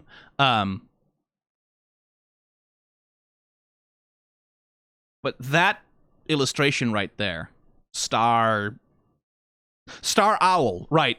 I did this the first time I saw that. It was OZJ Z Star Oh no, it's a W. Star Owls. This illustration, this fucking goes. This fucking slaps. Like, look at the flow of the line work. Like, the way that the curve of the owl's back, like, flows into the claw, and, like, that flows perfectly into, like, the other leg. And, like, this shit goes. Like, this goes fucking hard. I really like this illustration in the background. Just wanted to call that out, that this is fucking gorgeous. Absolutely beautiful. And that makes sense. Like, it makes sense that, like, as a piece of gorgeous art, it also makes sense that, like, she would take a picture of that, right? Because it is so pretty. It's, like, good judgment of using that gorgeous illustration there.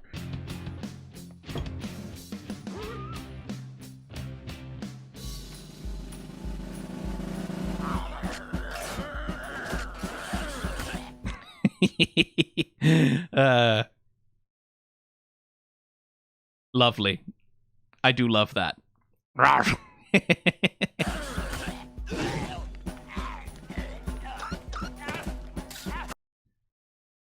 So again, brick joke. LA water, right, being pushed on him. Let's get him ready. He's on in 5. What? 5 what? I can't be on a sitcom. Also, love that transition. I really do love that transition. Like, where he gets slapped in the face with, like, the powder, and then, like, his reaction, and then we, like, cut into these clouds, fade out the background, and as he recovers, also just the fucking gorgeous arcs on, like, and around, and, like, back up, and whoop, there we are. Like, that's a really nice transition. Should have had an ego crisis before signing the contract. Whoa, I don't even know the fucking lines, idiot. Well, that's why God invented teleprompters. Shouldn't he? More edgy jokes. Haha, as a child star doing cocaine in the background. That's a thing that happens, by the way. Like, it's pretty grim. But again, it doesn't really feel like this episode has anything to say about it so much as just point and laugh at it, which is like, okay.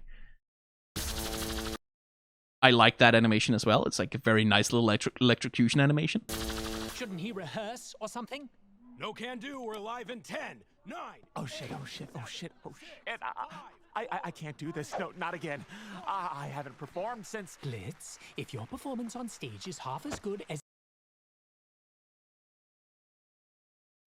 I do also like that Blitz has a panic reaction to, like, being asked to perform as well. Like, that clearly that triggers some trauma in him from, like, as we saw in episode 1, his circus background. And again, just, like, lovely animation on, like, the way that, like, Blitz emotes his way through his feelings, which is, like, very different from the way that Stolas does it, right? I haven't performed since... Blitz? I haven't performed since. And then he, like, stops. So clearly, like, there was some kind of bad thing that happened that has, like, traumatized him out of wanting to perform again. I haven't performed since... Blitz, if your performance on stage is half as good as it is in bed, you'll leave them breathless. And again, that... I wonder about... I do wonder about that particular encouragement, right? Because this is like a moment of like very horny, right? Like Stolas walking into this like red ominous light, but also slightly horny light. And then like trying to encourage Blitz about being a performer on stage by saying, well, you're really good in bed and you sling really good dick. And it's like, yeah, no, but that's a little bit with Blitz is like, that's the emotional problem he has in his relationship with Stolas is that he thinks that that's all he's good for. All he's good for is performance, right? So as encouragement, this does reveal something about how Stolas sees him, right? And also it's like, maybe that's not really what he needs to hear right now, dude. Like, clearly it gets him, right? Clearly it gets him a little bit horny, which, you know... and it makes him happy. You can see the little smile on him. But it also reinforces the dynamic that they already have, in a way. Like, and the thing is, I'm not 100% sure in this scene whether I'm supposed to read that as, oh, boy, this is the toxic dynamic between them continuing, or whether I'm supposed to read this as, like, this is just a funny way of Stolas encouraging his boyfriend. Like, I don't know if I'm supposed to take it as sinister. But it could be read that way. Is in bed, you'll leave them breathless. Now, lovely little detail of as he gets maximally horny, his eyes start to glow. Now hurry up and wow them so we can get back to finding Via. Right? This is another thing that makes me feel like this is supposed to be read as slightly toxic and like, because it's like, he encourages him, and then it's like, go do the thing so we can get back to doing what I need. Right, so we can get back to fulfilling my need to find my daughter. Even though clearly, again, not paying much attention to Blitz's body language, clearly Blitz doesn't really want to do this. And Stolas doesn't really pay attention to that need. Haven't performed since... Blitz, if your performance on stage is half as good as it is in bed, you'll leave them breathless. Now hurry up and wow them so we can get back to finding Via. Break a leg, darling! Right? Am I supposed to read that as a continuation of their toxic dynamic? I guess probably, but, you know. Action! Well, if it isn't our neighbor, Ronnie. You feel that earthquake earlier? I've been there with stage fright, by the way. Like, I get a little bit of stage fright every time I stream, and it turns out a lot of people tune... Like, I've streamed to, like a group of 1,000 people before, and they're nerve-wracking, I'm not gonna lie. So like, I kind of feel this, that like all of a sudden it feels like every part of your body is sweaty, like the sweat stains immediately, and like, oh god. Say something. Oh, yeah. That was just my wife rolling out of bed. So another thing, I think I talked about this at length in the last episode.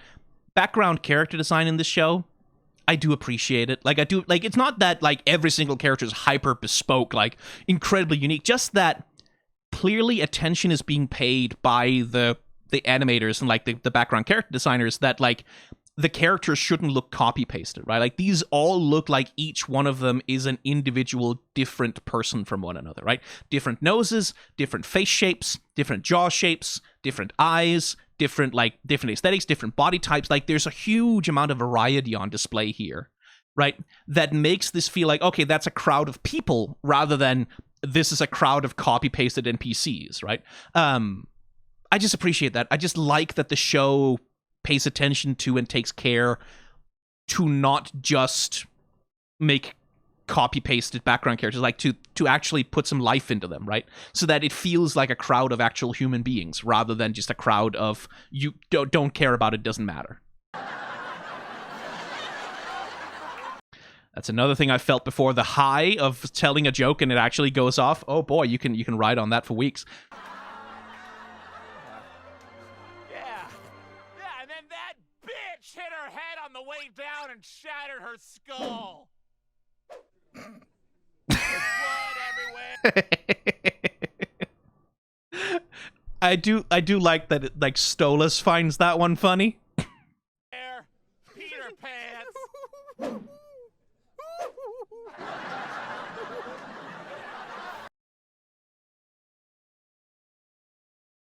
This also does get back to, like, part of why Stolas fell in love with him in the first place, right? Like, that's their first meeting as children. It's like, because Blitz performed for him, right? Like, Blitz was told to go in there, lie to the kid, and steal all the stuff that they had. So Blitz put on a performance for Stolas, and that was the first time he had ever felt happy in his entire life, basically, right? Like, he'd ever had fun, he'd ever felt freedom, was because Blitz put on a performance for him. But it's like, that thing which was a beautiful, lovely, sort of life-affirming thing for Stolas in the past, for Blitz was like, oh yeah, this is me lying to everyone so that I can be useful to my dad because I'm an object that people use in order for, like, so I do like that we see the continuation of that, like this thing that can be both good and kind of toxic at the same time.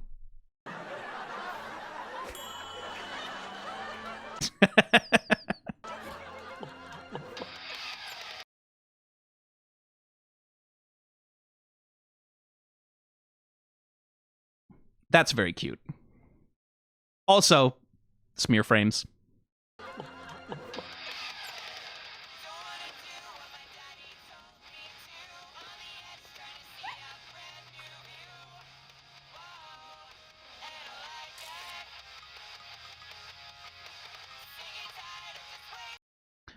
Oh yeah, I do like that Wally is there. Do you want to make tons of money, but don't know how? Just buy my free courses and more. Don't ever buy those courses, by the way. Like, anytime, like, doesn't matter if you ever see like a make money course anywhere online, it doesn't matter who's selling it, doesn't matter if it's me selling it, doesn't matter who it is, don't buy them, because if they worked, then that person wouldn't need to sell them.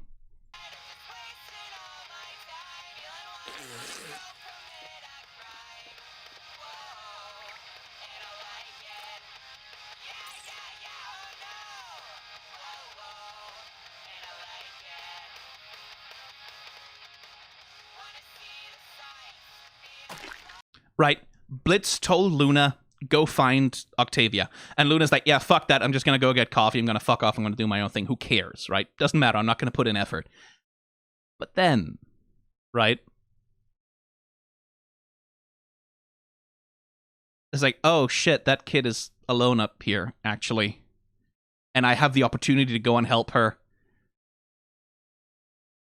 And you see the 1,000-yard stare there, sort of anticipating that this is not going to be worth it, this is going to go wrong, this is not, like, people are not going to be grateful to me, it's not going to help anything, I'm just going to make everything worse. Like, you can see the 1,000-yard stare there of it, of like, just fuck it, just ignore it, leave it alone, like, you can't do anything, nothing matters. And then, like, god damn it, right, like, when her heart takes over, because Luna has a good heart inside of it all. And she does care very deeply. That's why she puts so much effort into not caring.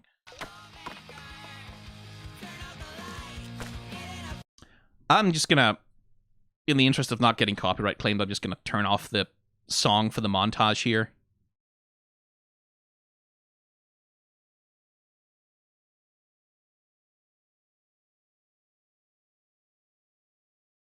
And it's a really well-produced montage. Like, I like the use of, like, the swipe action on the Instagram thing as like a means to like transport the background, like where you flip from the side. And then like we get like this rotational motion on it. Like, that's just, again, the transitions in this episode, like the same thing with like the makeup punch thing. It's just really good. And of course, observatory, right? Like, that's where we end up. The observatory where you go to see the stars, because that's what she was here for all along. And I think that is a real observatory in LA, right? Like, that's, I think I remember it from Grand Theft Auto. Like, I believe that is a real observatory in LA that you can go to And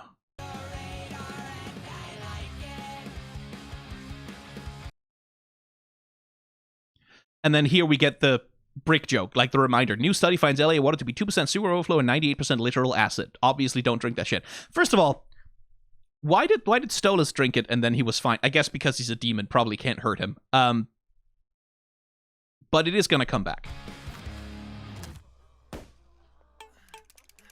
Oh, Uggy, you've gone and done it again. That's the 5th couch this year.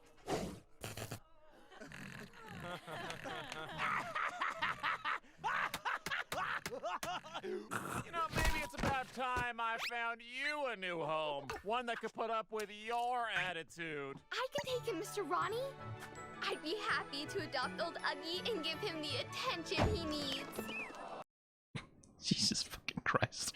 Again, haha, very funny. We sort of did this back in episode 1, right? Like, where we're sort of like, oh, right, that sort of all-American idyllic family thing. Oh, it's totally fake. It's a media image. It's covering up for something darker and uglier. Yeah, maybe you should adopt. Once again, the fucking transitions, right? Genuinely very impressed with this episode, with the leash that he's holding over this dog becomes the literal cage bars of a prison cell. Aw, they're all so cute. And they're sad. Maybe you could adopt this one here. Quite a strong lad. He'll be perfect for whatever work you want to use him for. No, I'm not looking for no ugly wonker. I need something that's more family-friendly. A gift for the wife, huh? No problem. We have a... I really do like the way that the lady is animated. Like, that for the most part, like, when she talks, it's, like, literally only her mouth moving, right? And then as she turns to walk, she has this, like... It's just a really nice walk cycle. We have a nice selection of other hounds. Who's that? Oh, her. That's just Luna. What a nightmare. Serious attitude problems. She'll be out of our hair next month when she ages out. Good riddance, if you ask me. She'll never amount to anything much. So I remember on the first reaction to the episode, that was the moment where I kind of went, whoa, jarring shift in tone there. What just happened? We were doing entertainment media as fake jokey jokes just 2 seconds ago. Where the fuck did this come from? Which is also, to be fair, traumatic flashbacks do tend to happen, like, at the weirdest possible fucking moments. But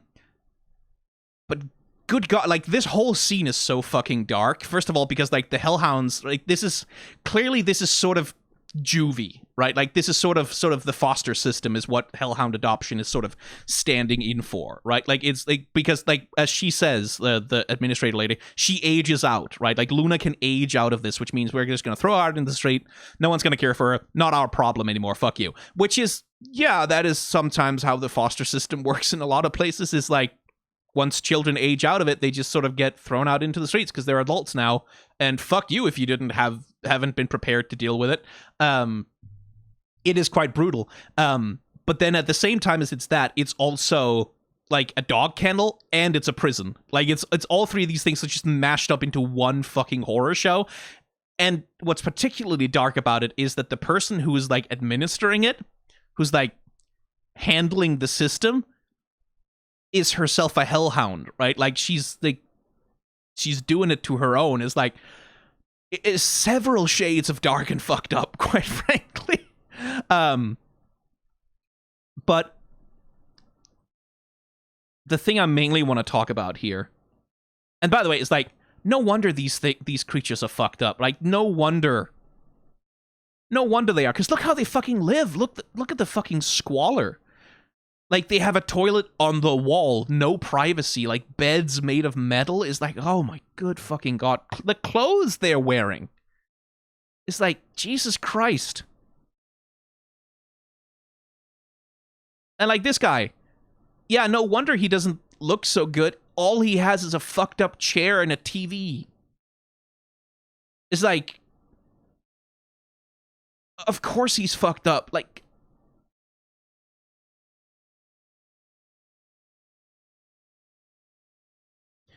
But the thing I wanted to talk about here primarily is Luna, right? Just her animation here is fantastic. So we have like this like she's being menaced by this little shit brat with like the nail bat who seems to be propositioning her.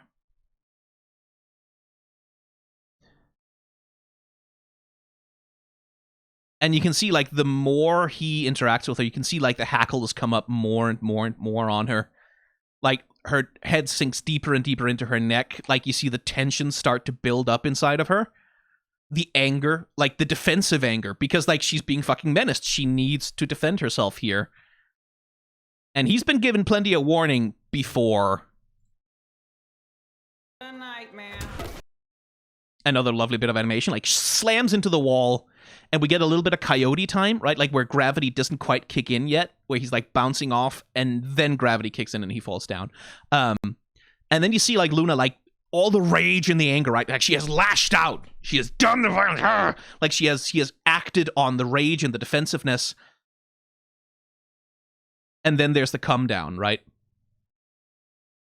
After all the rage, after the defensiveness, after the acting out, like after building up all of this tension and exploding it out in violence, right? Just lashing out, reacting, then comes just fear.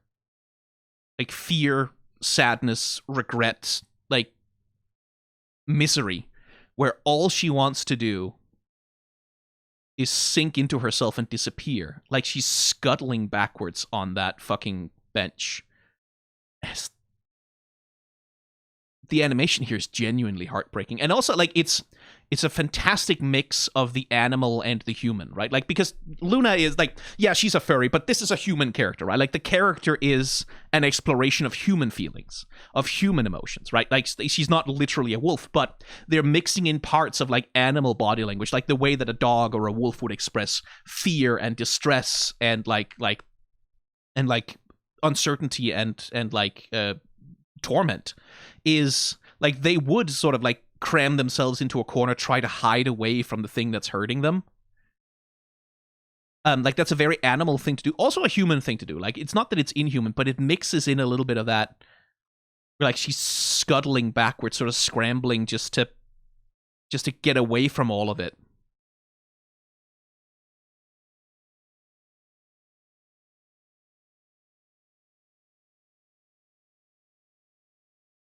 Like curling up into herself, like it's like so Luna in like the way that she animates, she has these. This is something that's going to come up later.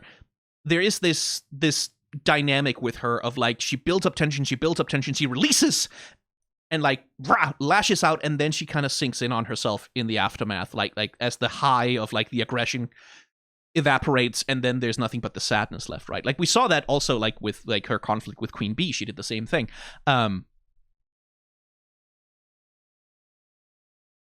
Like that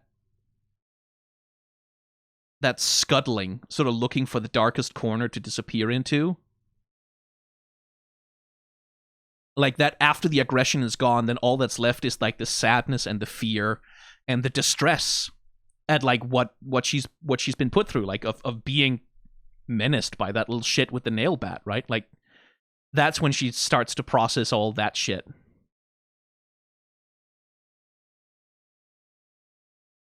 And like, what a fucking expression here. Like the multiple converging lines of like layers of contraction around the eyes as she's squeezing them together.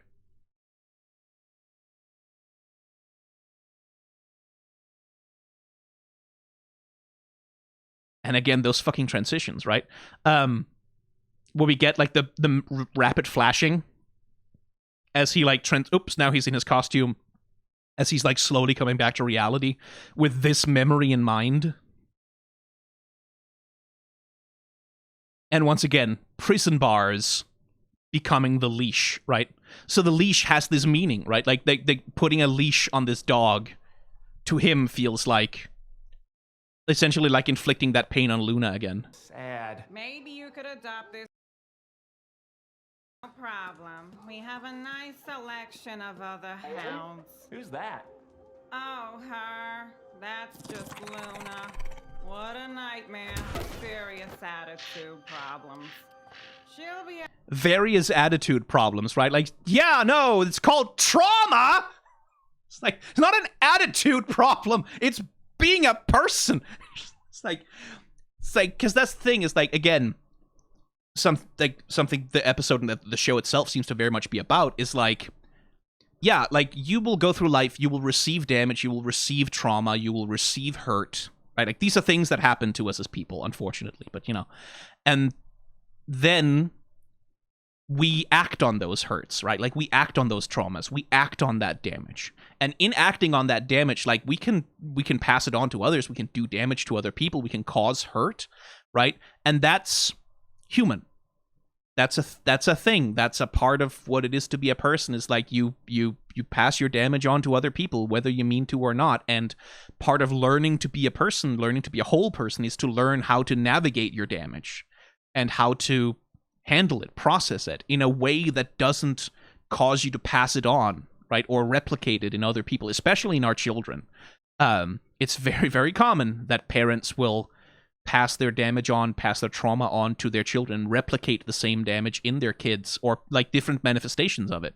And part of what it means to learn to be a person is to learn to handle your pain without passing it on or inflicting it on others, right? And that's normal. It's understandable. It's so like when Stolas, because of the damage he's received from his parents and from his marriage, neglects Octavia and fails to be a good father to her. That's not like, he shouldn't do that, because that is him essentially passing on some of his own trauma to her unwittingly, right? And that's not something he should just be like hand wave, oh, well, that's understandable, it's human. Like, no, he needs to be better. He needs to learn how not to do that. But it's also a thing of like, it's not that he's a monster for it, right? Like, it's not that he's an irredeemable, like inhuman beast because of it. It's understandable, right? Like, we understand why he is the way he is, why that is the way that he ends up acting, like why he doesn't know how to be better. It's like, we get it, right? And much in the same way, like, Luna is rude, she's dismissive, she's angry, she's often violent, and it's like, yeah, but also this is how she grew up, right? Like, that lady there who's just sort of like, yeah, what a nightmare, she has attitude problems, she's probably worthless. Yeah, no, like, just don't... I don't know that I would have turned out much different if that was my childhood, frankly. Right, so like Luna has her damages and she acts on them, and that's not her fault. She does need to learn how to, you know, process it more healthily, process it better, deal with it better. That's another thing that happens later in this episode. But it's like, it's not her fault that this is her damage. It's not her fault that these are her challenges, right? Like, that is entirely on the people who neglected and abused her. And so, like, again, that's the thing of, like, I talked about how Blitz is so fixated on fixing her, right? Like, on saving her. Because that's part of his pathology, right? It's like, he has this pathological need to be useful to other people. Which, like, for him, that's part of his damage, right? That's part of why his relationship with Stolas isn't necessarily maybe as healthy as it ought to be. But it's not a bad thing, right? Like, it's not a bad impulse to have, to want to help this poor kid who definitely needs him, right? Even if he's not equipped for it, even if he's not the right guy for it, to want to do it and to try to do it anyway, that's heroic, right? Like, even if you can't do it right, even if you can't do it perfectly, trying earnestly and honestly and growing through trying, that's heroic. And that's human too, right? So you understand why Blitz sees Luna the way that he does, like why he treats her the way that he does, why he has so much trouble setting boundaries with her, right? Because he probably understands a big part of what her damage is, right? And is trying to be gentle and considerate of it. And that's not necessarily the wrong play, by the way, at all. Just that Luna probably also needs someone who can, like, set a boundary with her and say, no, like, you need to be better than this, and I'm not going to throw you out just because I'm upset with you right now. We're going to solve this crisis. We're going to resolve this, and everything will be fine, right? That's, at least my read on Luna is that that's kind of what she needs to learn, is that there can be conflict, there can be trauma, there can be conflict, there can be anger, there can be rejection without without it having to come to this, right? Like without her being sent back here, right? Because it seems to me Luna, like, that's a big part of her trauma, is like, I'm going to be rejected and thrown away, and this is where I'm going to end up again. I'm going to end up back here in the worst place in the known fucking universe, right? And what Luna needs to learn is that there can be conflict without that, right? That there can be conflict, there can be resolution, there can be communication, there can be love without this. That this is never going to be an option ever again. Right? You're never going to get sent back here. You're never going to get rejected or abused this way ever again. And, like, Blitz might have some trouble teaching her that, because in order for her to learn that, there has to be a conflict that is resolved healthily. Which is where you have to be capable of setting boundaries with people, right? And it's like, so you can show them that, like, hey, here's a conflict, we're going to do some boundaries, like, we're going to have some negotiation, we're going to resolve it, and then everything will be fine. Rather than, if there is a conflict, then everything goes straight to hell forever. Right?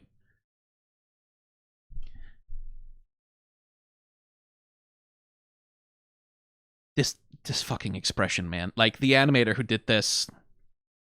Who hurt you? Oh, Jesus. Because it's, like, what's so good about it is that it's, like, it barely renders her eyes at all, right? Like, it's just these...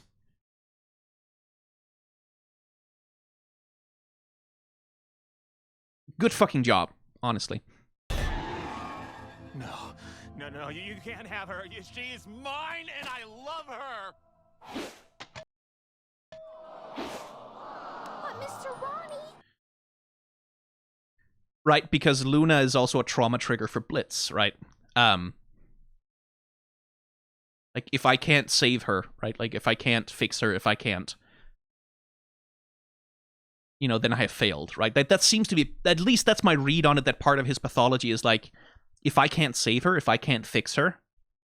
Like, in trying to fix her, he's trying to fix himself, and that, unfortunately, you can't really project that responsibility on a child. Even a 21-year-old child, or however old it is that Luna is like, you can't use other people to fix yourself. That's not fair to them or to you. It doesn't work. Which sort of seems to me to be a little bit of where the problem is, right? Like, that you can't use other people's trauma as therapy for yourself, even with the best of intentions. You gotta let me have the puppy. You just gotta. Don't you touch her, you little anal fissure. Oh, you think this is funny, assholes? Shit!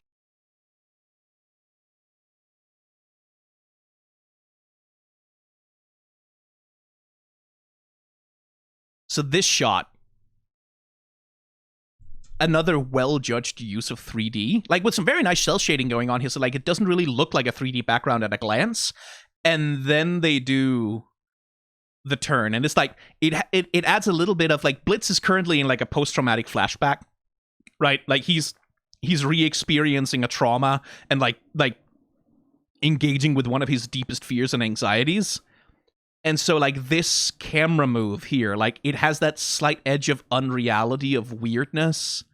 Oh, like, oh shit, that feels a little unreal. That I think really supports the vibe, the mood. Like, gets us into Blitz's head a little bit here. Another thing, again, I'm not sure how much to read into it, but it's a thing about object work again, right? As Blitz is holding on to this dog, which in his mind is Luna, right? Like, this is his responsibility to Luna that he's holding on to. He's doing kind of the same thing Stolas did, which is smothering the dog, right? Because rather than being focused on the thing, like on the object of his love, he's being focused on, like, reacting against the thing that's angering him, right? Like, the thing that's upsetting him, the thing that's triggering him. I don't know how much to read into. Like, maybe this is just meant to be funny because it's a little shitty pug with, like, beady eyes, and that's kind of what they're like. I don't know how much I'm supposed to read into it, that, like, in terms of, like, in the way that Stolas' handling of the imp sort of stands in as, like, the accidental damage that he does to other people around him. I don't know how much to read into that with this necessarily. It's a little hard to tell, like, because like sometimes it's sort of sometimes a cigar is just a cigar, right? Like occasionally a funny visual is just a funny visual. I don't know, but it's an opportunity for interpretation. Now, Ronnie, I think maybe you should. No, you can't have our baby, bitch. I'll never get rid of her.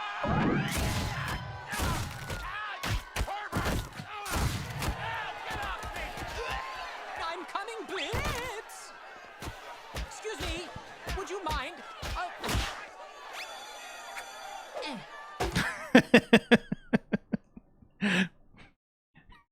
Like, I do love that, like, he gets pushed. By the way, lovely smear frames. I do love the animation on Stolas here as he gets pushed away.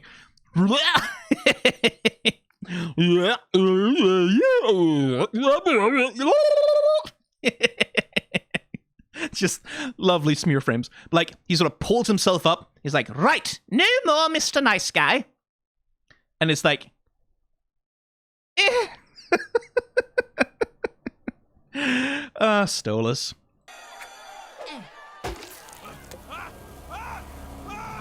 So there's the brick joke, right? Like, LA water is 98% acid. Again, how did Stolas drink it with no... Like, is it just because he's a demon so it doesn't affect him? Okay, fair enough. But that's a bit of a brick joke. Like, that's a joke that you only understand if you caught, like, the background detail of, like, the posters and, like, the newspaper where it said, hey, LA water is acid, actually. If you didn't catch that, then you see this and you kind of go, wait, what? Is the producer an alien? What's happening here?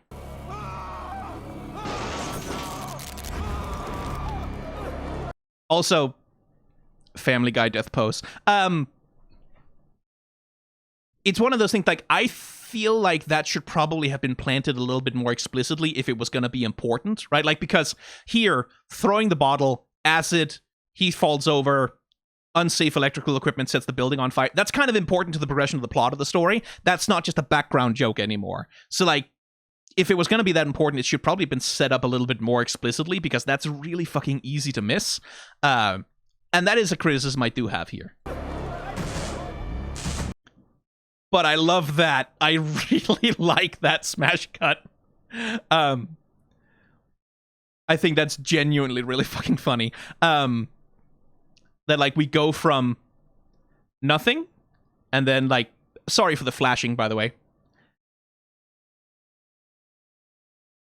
Then we flash to, oh, everything's on fire, right? But everything's not blood yet. And then we flash again, and then boom, everyone's dead. There's blood everywhere. Everything, like, that's a good flash joke. Like, that's essentially they're employing horror imagery, but for comedy here, which I like. I don't know why the font changes on the signs up top. Right? Because here it's that sort of sans serif Arial font sort of thing. And here it's a much more, like, hand-drawn cartoony thing. I don't really know why that happens. That's a weird inconsistency. It doesn't matter. Just to be clear, it's just a small continuity error that I don't quite understand. And I do like the screens turn to panic. Now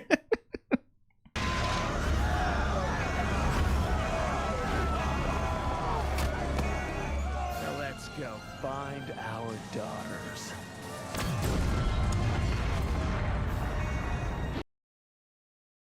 I don't think mathematicians can accurately calculate just how horny Stolas is in this moment. Another thing that I don't 100% understand, why does Blitz leave the dog behind, though? Like, that's another criticism I have here. It's like, he had this post-traumatic flashback hyper-fixated on the dog as a representation of Luna, right? Like, as a representation of the love and obligation that he feels towards her, like the need he feels to save her.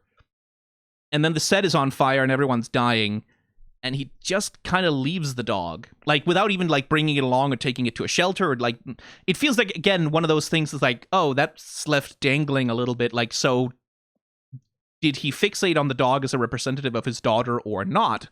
Or did he just, I guess, get over that in the intervening 14 seconds since he started having the traumatic break?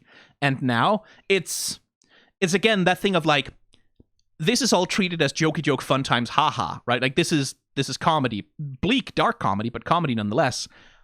And it's like, okay, but you were just asking us 2 seconds ago to take his trauma very seriously, and now it's jokey fun times. So I do wish they would have resolved that bit of like him, like at least show him visually sort of going, oh wait, this isn't Luna, and like, oh, I don't care about the dog now, or something like that. But yeah, whatever.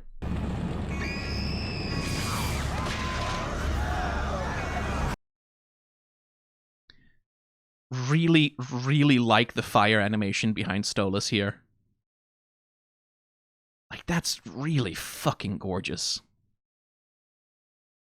Just like gorgeous effects animation all around, honestly.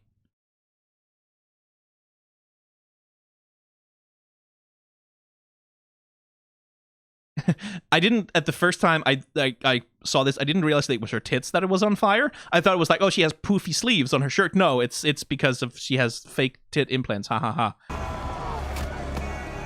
Now let's go find our daughter.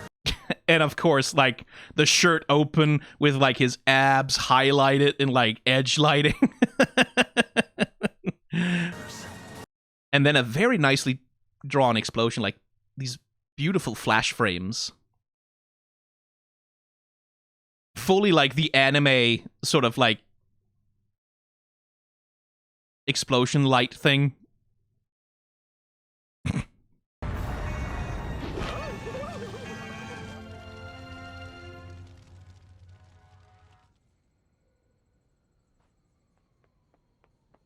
And now the best animated scene in the whole fucking episode. I spent... Oh my fucking god, I've been recording for 2 hours again. I thought... Fuck! God damn it! I thought...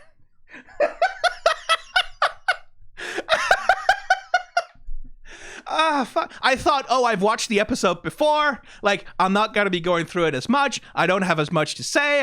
This is probably... I was so, like, it was kind of sad. It's like, oh, people kind of like it when these things go long, and, like, because it's like I'm re-recording it, and, like, I'm not gonna have as much to say. I'm gonna forget a lot of... I'm probably not gonna go... God fucking damn it! This is gonna end up longer. I can't remember exactly how long I went, but this is gonna be longer now because I still haven't talked about this scene yet. Fuck! Oh my god! Okay, fine. I accept my fate. Hey. Hey. How did you find me? Your Instagram. Nice pics, by the way. Oh, thanks. Time for Luna to be a big sister.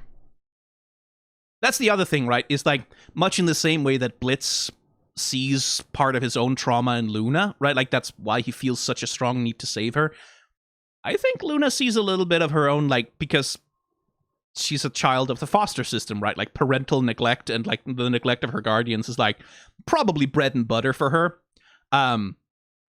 So I think that's a big part of the reason why Luna, like, even though she very much wants to not give a shit, she can't quite bring herself not to care. You okay? Can't believe I was so stupid. I spent all day looking for a place where I can see some dumb meteor shower. And all I get is this. Yeah, Smog's a bitch.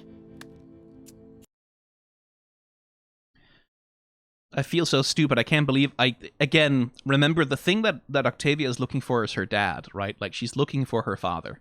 She's looking for, like, that memory of when things were good, right? Like, those feelings of when things were good and beautiful. And so for her, right, coming up here and all she gets is smog, that feels like being mocked, right? Like, that feels like a mockery.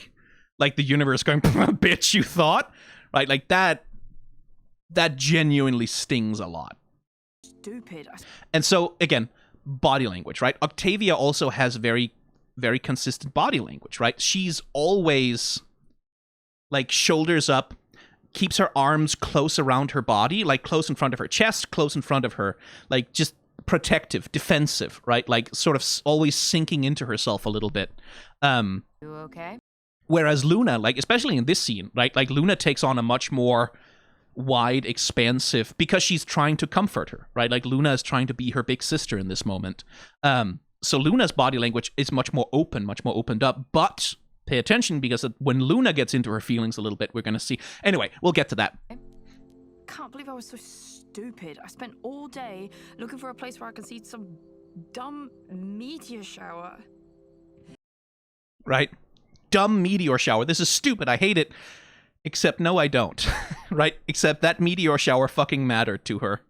That meteor shower was connected to a lot of feelings for her. And all I get is this. Yeah, Smog's a bitch.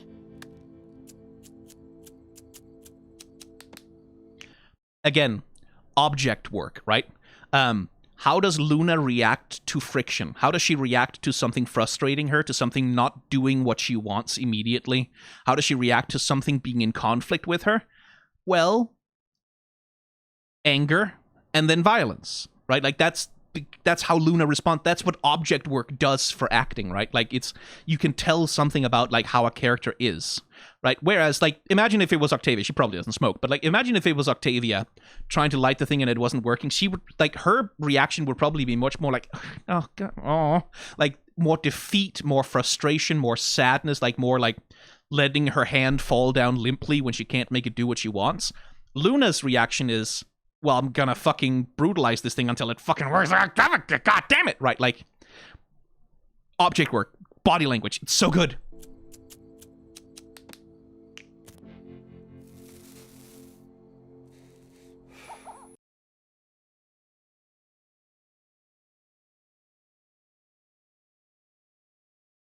The curve, by the way, like Luna turning away, right, like to take the drag and like puff the smoke out.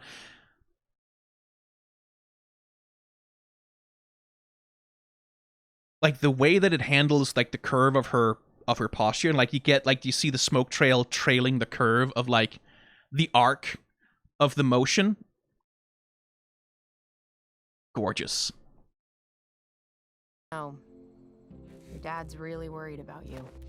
Right, that's why you're here instead of him. He couldn't be bothered to keep his promise, and now he can't be bothered to come and get me himself. He'd rather spend his time just screaming at my mum.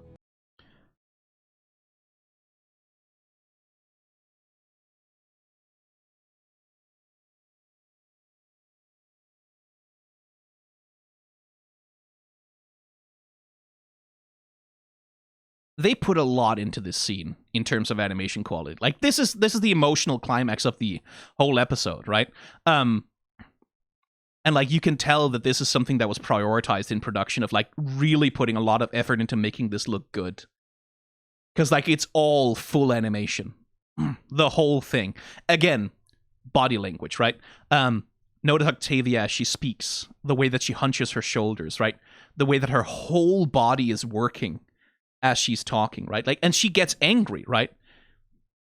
But when she gets angry, it's very different than when Luna does, right? Like, because she lashes out, right? Like she shouts, she turns on Luna a little bit. But her body language still, like everything with her still contained, like squeezed together around herself.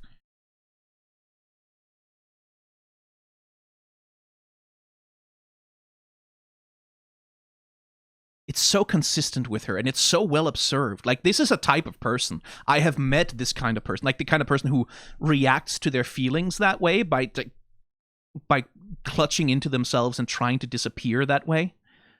Like, where that's their permanent state, their permanent reaction to the world is this sinking into yourself.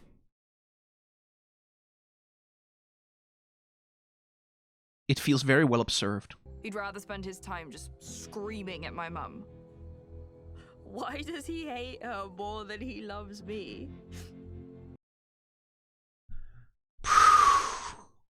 Yeah. Like, that's... Whoa, how?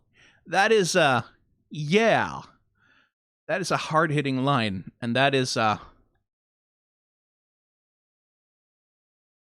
As I understand it, like, judging by other reactions I've seen, is like, yeah, no, that's a line that children of divorces can relate to a lot of the time. And it's a very fair question, also, I should say. Like, that's an accurate diagnosis of her dad's problem. As we talked about, right? Like, Stolas, because of everything he's gone through and everything he's going through, and like him finally sort of starting the process of trying to reclaim his selfhood, and like his like finally doing things just for himself for the first time basically in his life ever,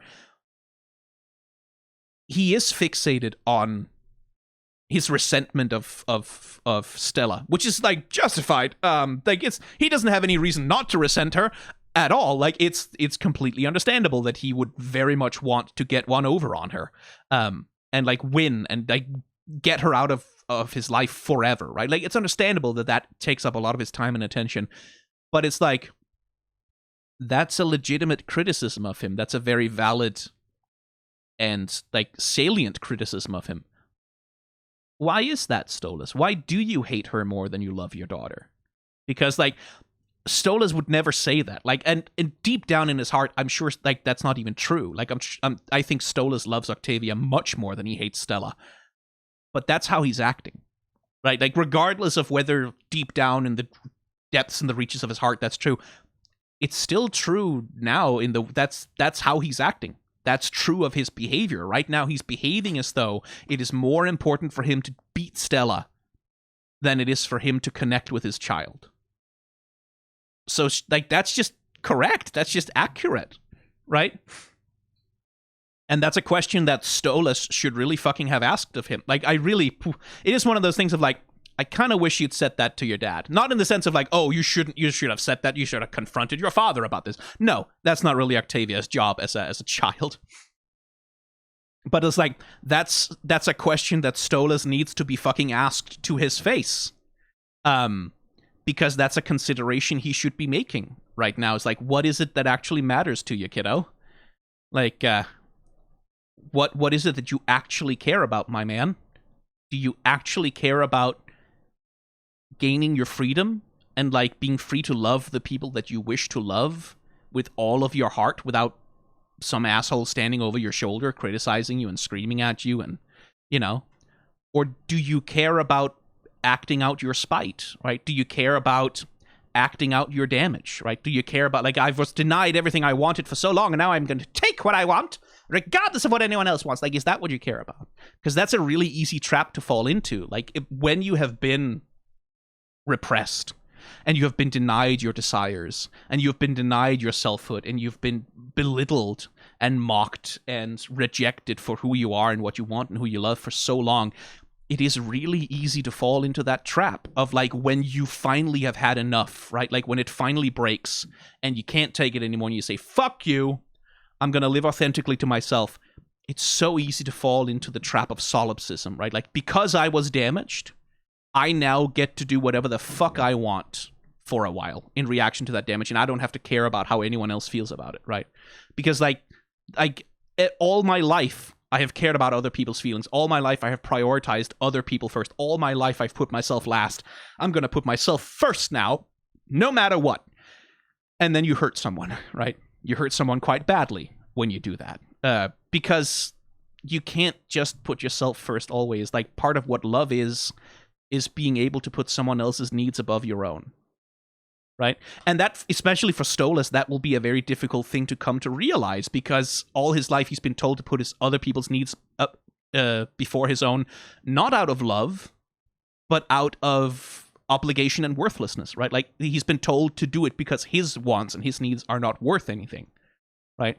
And it's a very different thing to say, I'm going to put other people's needs and wants above my own because their happiness is one of my needs, right? Like, he needs his daughter to be happy. I think he really does. I think if Octavia drifts further away from him, if they become more estranged and alienated, if she breaks contact with him, I think that genuinely might kill him. Like, I think, like, that's the kind of thing of, like, if Stolas turns out to be the villain of the show, that would be the kind of thing that would push him there. Like, I think losing the love of his daughter, the connection with his daughter, would be absolutely devastating to him in a way that, like, causes damage he might never recover from. So, like, he needs to put Octavia's needs before his own, because her needs are his needs. That's kind of what love is, right? Like, it's when your needs and some other person's needs become one. And you are in the world together, right? And that's not just, like, that's familial love, romantic love, that's friendship as well. Is like, it's when you become a piece with someone else, right? Where their needs are your needs as well. And that it goes both ways, right? Octavia also just fucking wants her dad to be happy, right? Like, that's also a part of the reason why she wanted to go to the meteor shower with him, is because, like, she remembers her dad being happy when they were connecting about the space stuff, right? So she was trying to make herself happy by taking him there, but she was also hoping that it would make him happy, right? Like, that it would make him stop fixating on his hate for her mother so much and start focusing on the things that he loves, right? Which, again, is a responsibility that no child should ever have, but, you know, if you're a child of a divorce, you can probably relate to it. So it's like, yeah, it's like, it's a hard thing to say about your dad, but she's not wrong. Like, it is a completely accurate diagnosis of what Stolas' deal is right now. And he needs to do better. A lot.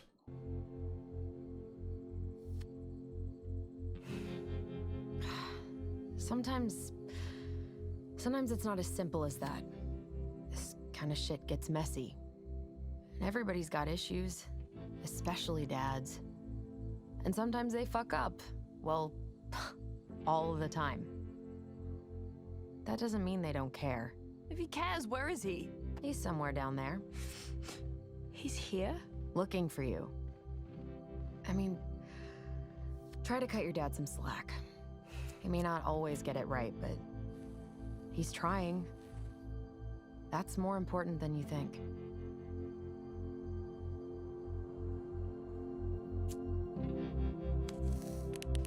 You ready to go?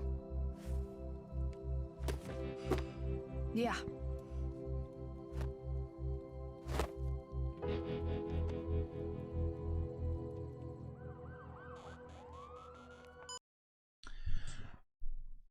That's a very, very good scene. Let me just zoom in on my timeline a little bit so I have some more granular control over this, because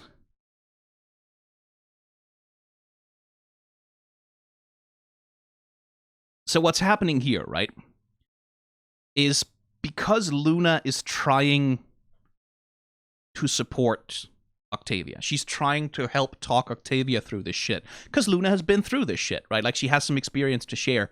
But because she's doing that, she inevitably, rather than just talking about Stolas, she ends up talking about Blitz, right? Like, in trying to relate to Octavia, in trying to help her process what's going through with her, she ends up talking herself into processing some things as well, right? It's like, sort of inevitably. Like, you can't you can't have a conversation like that without reaching into yourself a little bit. And the way that she's going through those emotions, the way that it's animated, right? Like, you can see that she sees the light of recognition here, right? It's like, ah, shit, kid, I know what you're going through, right? Like, I know exactly how this feels in a lot of ways. But I have to try and help you, like, deal with it. Like, I can't just be angry at it with you. I need to help you with this. So, okay, what would the responsible adult grown-up well-balanced thing be? Like, how would you process it if you were emotionally well-balanced?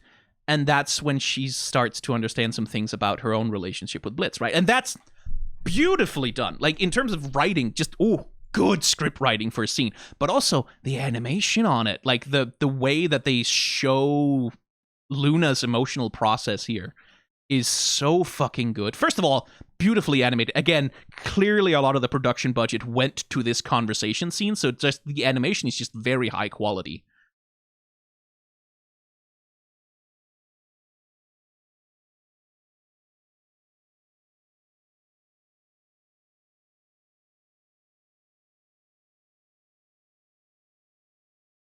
Right? You can see Luna is searching for it, right? Like, sometimes it's not as simple as that because of, like, she's looking for it, right? Like, she's trying to figure it out herself. It gets complicated, right?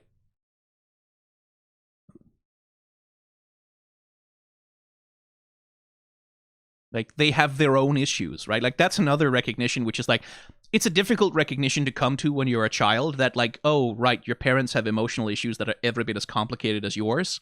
And it's not something you should ever hold yourself responsible for, but it's a valuable insight to have when you're trying to process why your parents are the way that they are, especially in the way that they treated you as a child.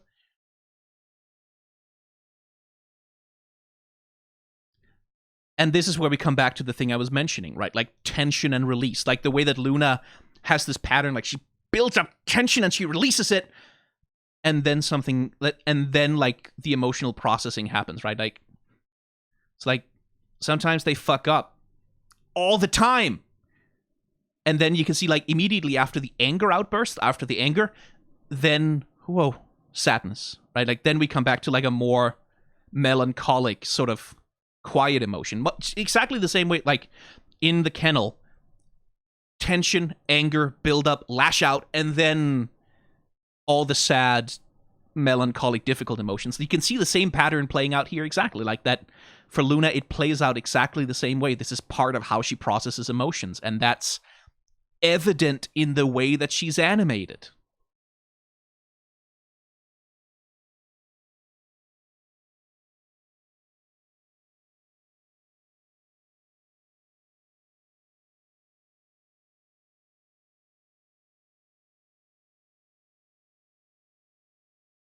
Like, and you can also see from the animation, like, Luna isn't really talking to Octavia right now. She's kind of talking to herself out loud. She's not looking at Octavia. She's not inclining herself towards Octavia.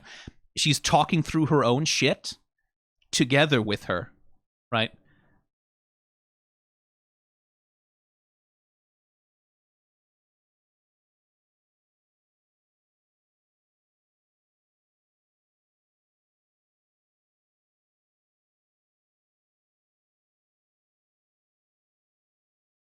Again, object work here. I love the way that she's flicking the lighter here. Like, because it's that thing of, like, again, Luna is processing some of her own issues with Blitz here. And so they get this nervous tick, right? Like, this like, flicking the lighter. But that also comes to mean something, because as Luna comes to a realization about Blitz, like, he's trying, right?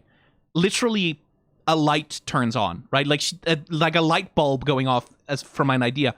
A light goes on, and she realizes, like, hey, Blitz is trying, right? Like, and that's something that is very different for Luna than it has ever been in her life, that someone's trying for her, right? Not just using her, not just performatively, like, telling her to do better, and, like, because, oh, you have behavior problems, you should try harder. But he's trying for her. And that counts for a lot more than you think. Yeah, it really does. Like, that's, again, the thing we came back to is, like, even if you aren't the best equipped to do something or handle something or help someone, trying is important, right? Trying is heroic. And growing through it is one of the most human things. So, like, as she's searching for understanding, she's flicking the lighter, it comes on, and she understands. Also because she sees, like, again, the logo of Blitz's company, remembering him. And this, like, softening of her expression is, like, she sort of accepts that, oh yeah, he does care about me, actually. Which is a difficult thing for her to come to terms with, right? Like, of understanding that he actually gives a shit about her is hard.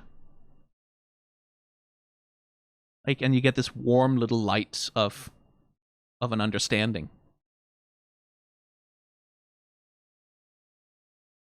And then connection, right? As Luna imparts that experience, right? Like, shares it with Octavia.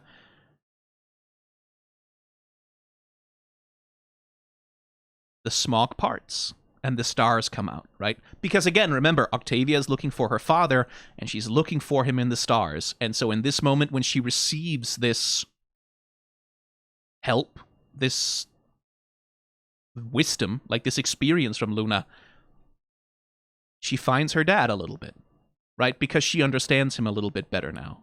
So she finds her dad in the end, like, it works together. The visual signifiers, they all come together to tell a story. It's And this is very, very, very good. Like you can I have my complaints about this episode. Don't really like the jokey jokes. I think a lot of it is kind of hackneyed, like a little bit basic. Doesn't really do anything for me.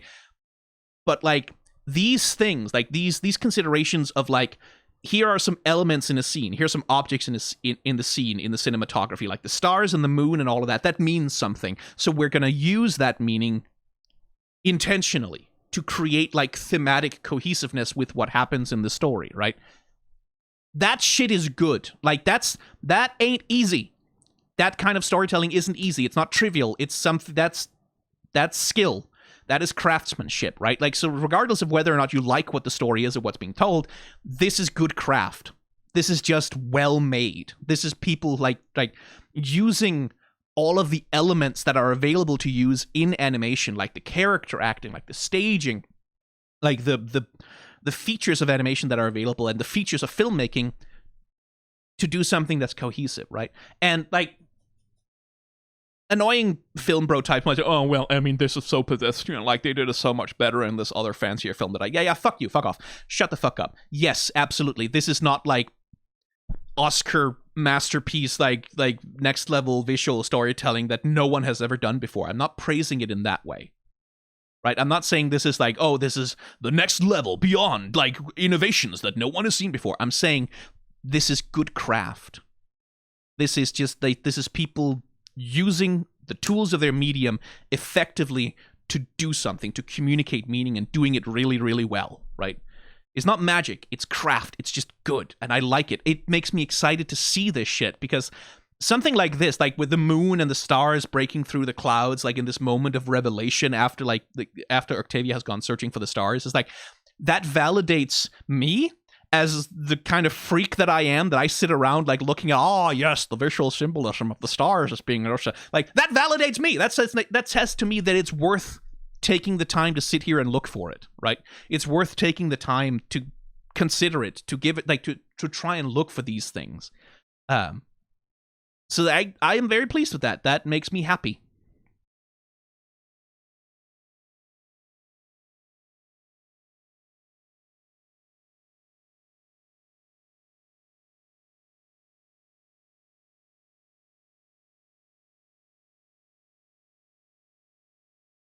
Aw. It's a very sweet moment. Now, if we can just find where... Luna! Oh, Luna, my sweet baby girl, I'm so sorry. I'll never replace you no matter what you... You're good. Trauma.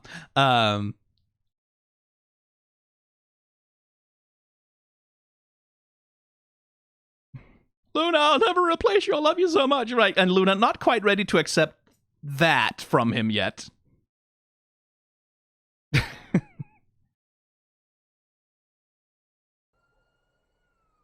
Dad, so sorry. I'm just relieved you're okay. But what would possess you to do such a thing? You know I haven't taught you spells like this yet. I just wanted to see the stars you promised. The stars? Azathoth's tears. Oh no. Oh, my dear sweet Via. I am so... I know, Dad. It's okay. You're here now.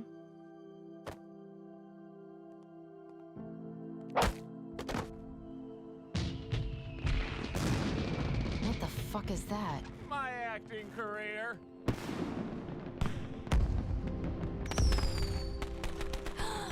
Look at that one. Did you see that one? Now, where the fuck are Eminem?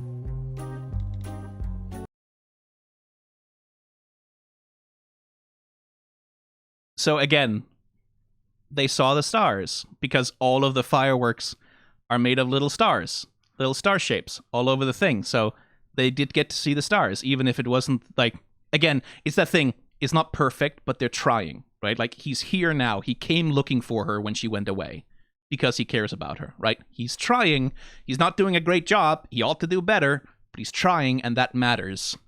And so, okay, it's not Azathoth's tears, but, you know, you got to see the stars together, and that matters, even if it's not right, even if it's not perfect, right? It's like, good stuff. Did you see that one? Now, where the fuck are Eminem?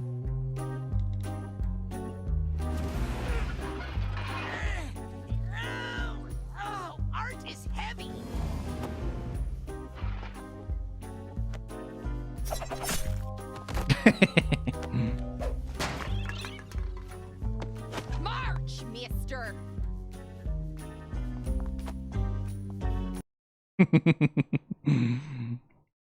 Aw. Moxie, you are so lucky. Don't give her that.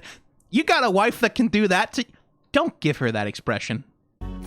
Honestly. Anyway, but again, at the end of the episode, it's like, yeah, Moxie and Millie are like, oh yeah, we need to deal with those two. They're here. All right. And that, I do feel like it undercuts, like, I feel like the ending would have been better if this was it, right? Like, if that was it, then we cut to the end. And it feels a little bit like having Moxie and Millie sort of show up for, like, a gag joke at the end of it. It's a little bit like, it feels a little bit afraid to truly commit to the sincerity of its ending, right? Like, if it feels a little bit like, oh, if the show had ended on the characters watching the beautiful fireworks and just, like, kind of relating to each other and being happy in the moment, that would have been a bit too sappy. Like, it feels a little bit like that, right? It feels a little bit like that, like, yeah, it's, oh yeah, jokes, haha, kill a guy, murder a dude. It feels a little bit like it's afraid to be quite as sincere as maybe it ought to be, given the context of the episodes. Yeah, it's like, just don't have them then. Like, just, if you're not going to do anything with Moxie and Millie, if they're not going to matter, if they're not going to be part of the story, because it just leaves this, like, dangling plot thread at the end that you just sort of have to deal with in a way that doesn't add much of anything. But, you know, whatever. Again, doesn't matter that much. It doesn't make the episode bad or anything. It's just... March, mister.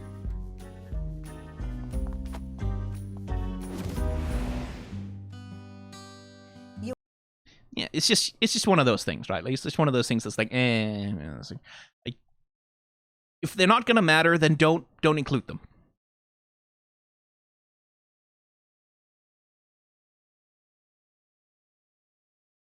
Anyway, as ever, amazing job to the cast and crew. Great work from the compositors, great work from the background, like, designers, great work from, like, the interns, the dialogue editors, the audio Q&A. Like, the audio also, this is something I don't comment that much on, because, like, the tragedy of animation is that when animation is good, you don't notice it. Right? Then it just feels natural. The same thing goes for audio, right? Like, when the audio is good, when the music works, when the sound design works, when the sound effects are, like, well integrated into the scene, you kind of just don't notice them. They just don't occur to you. But, like, the score for this episode is actually really good. Like, really effectively underscoring, like, everything that's happening in the scenes, and, like, playing with, like, both the emotional and, like, the comedic tone of what's going on. So, like, I do want to say that, like, it's like, good job on making the audio and the score sound good.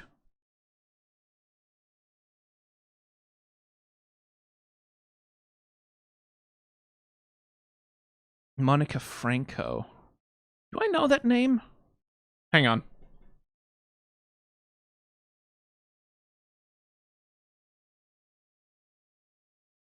Oh, she was in Has-Been. Oh, she played Vaggie. In the pilot of Has-Been Hotel. I see. She's done some YouTube work. She was apparently on an episode of the JonTron? JonTron had a TV series? How the hell did he get a TV series after what he... Okay. Yeah, she seems to have done a bunch of voices on YouTube things. She's on Smiling Friends as well. Oh, cool. And class acts. Okay, so she's done some work. I don't think I necessarily know her voice that much. I just felt like maybe I recognized it. Ah, well.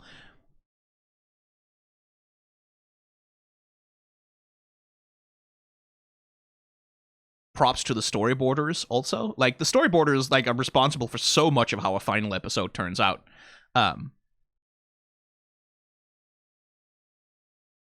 Like, that's one of the things I want to do when I blabber on about animation for... Oh god, 2.5 hours. More than 2.5 hours, actually. Fuck. One of the things one of the things I try to do is I try to use what I know about it to foreground the things that don't necessarily get noticed, right?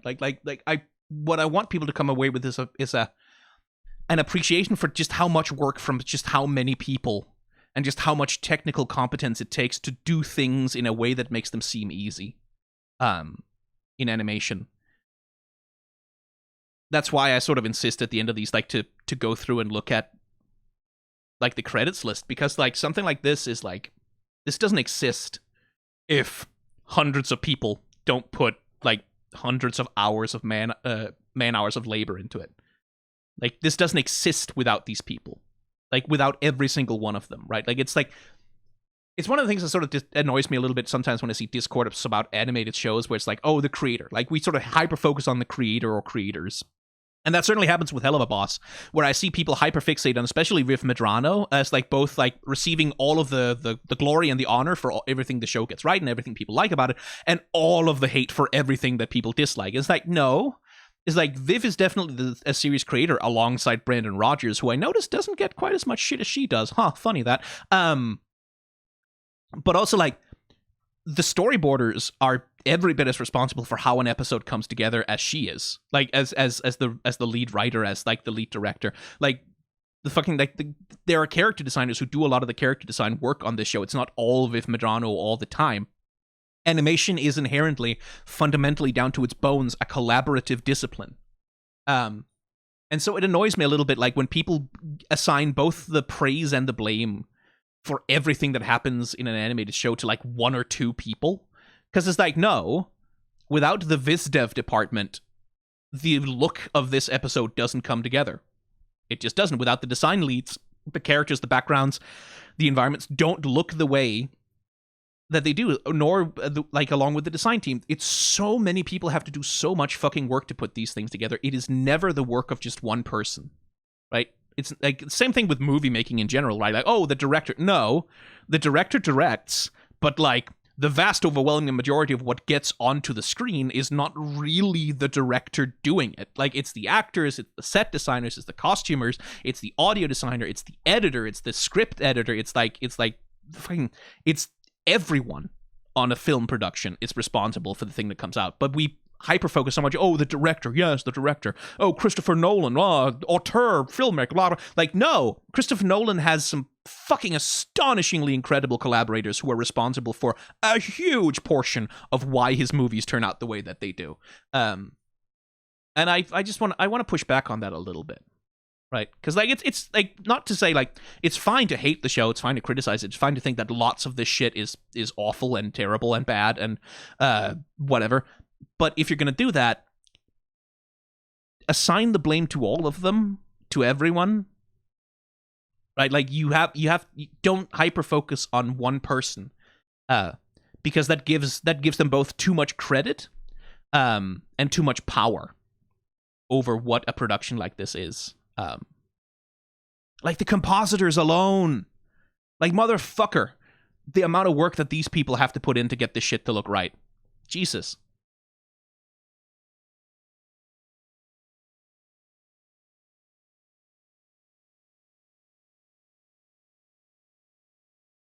But yeah, that was that, I guess.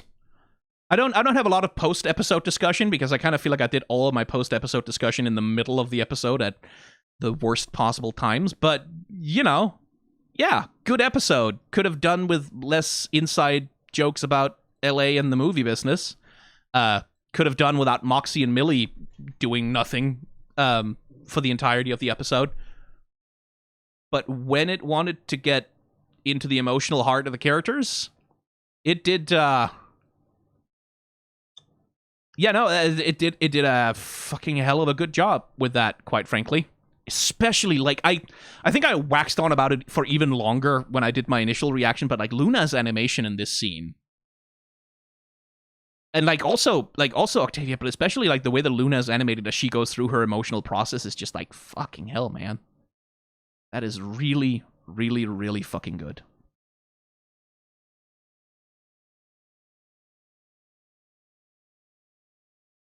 Because that's emotionally complex shit you have to do with a wolf girl, honestly. Yeah, no, I liked this episode. Like, not everything about it, but on the whole, yeah, good episode. I enjoyed it. I want to talk more, but I refuse to let this thing be 3 hours long. No, fuck you. Absolutely not. Bye.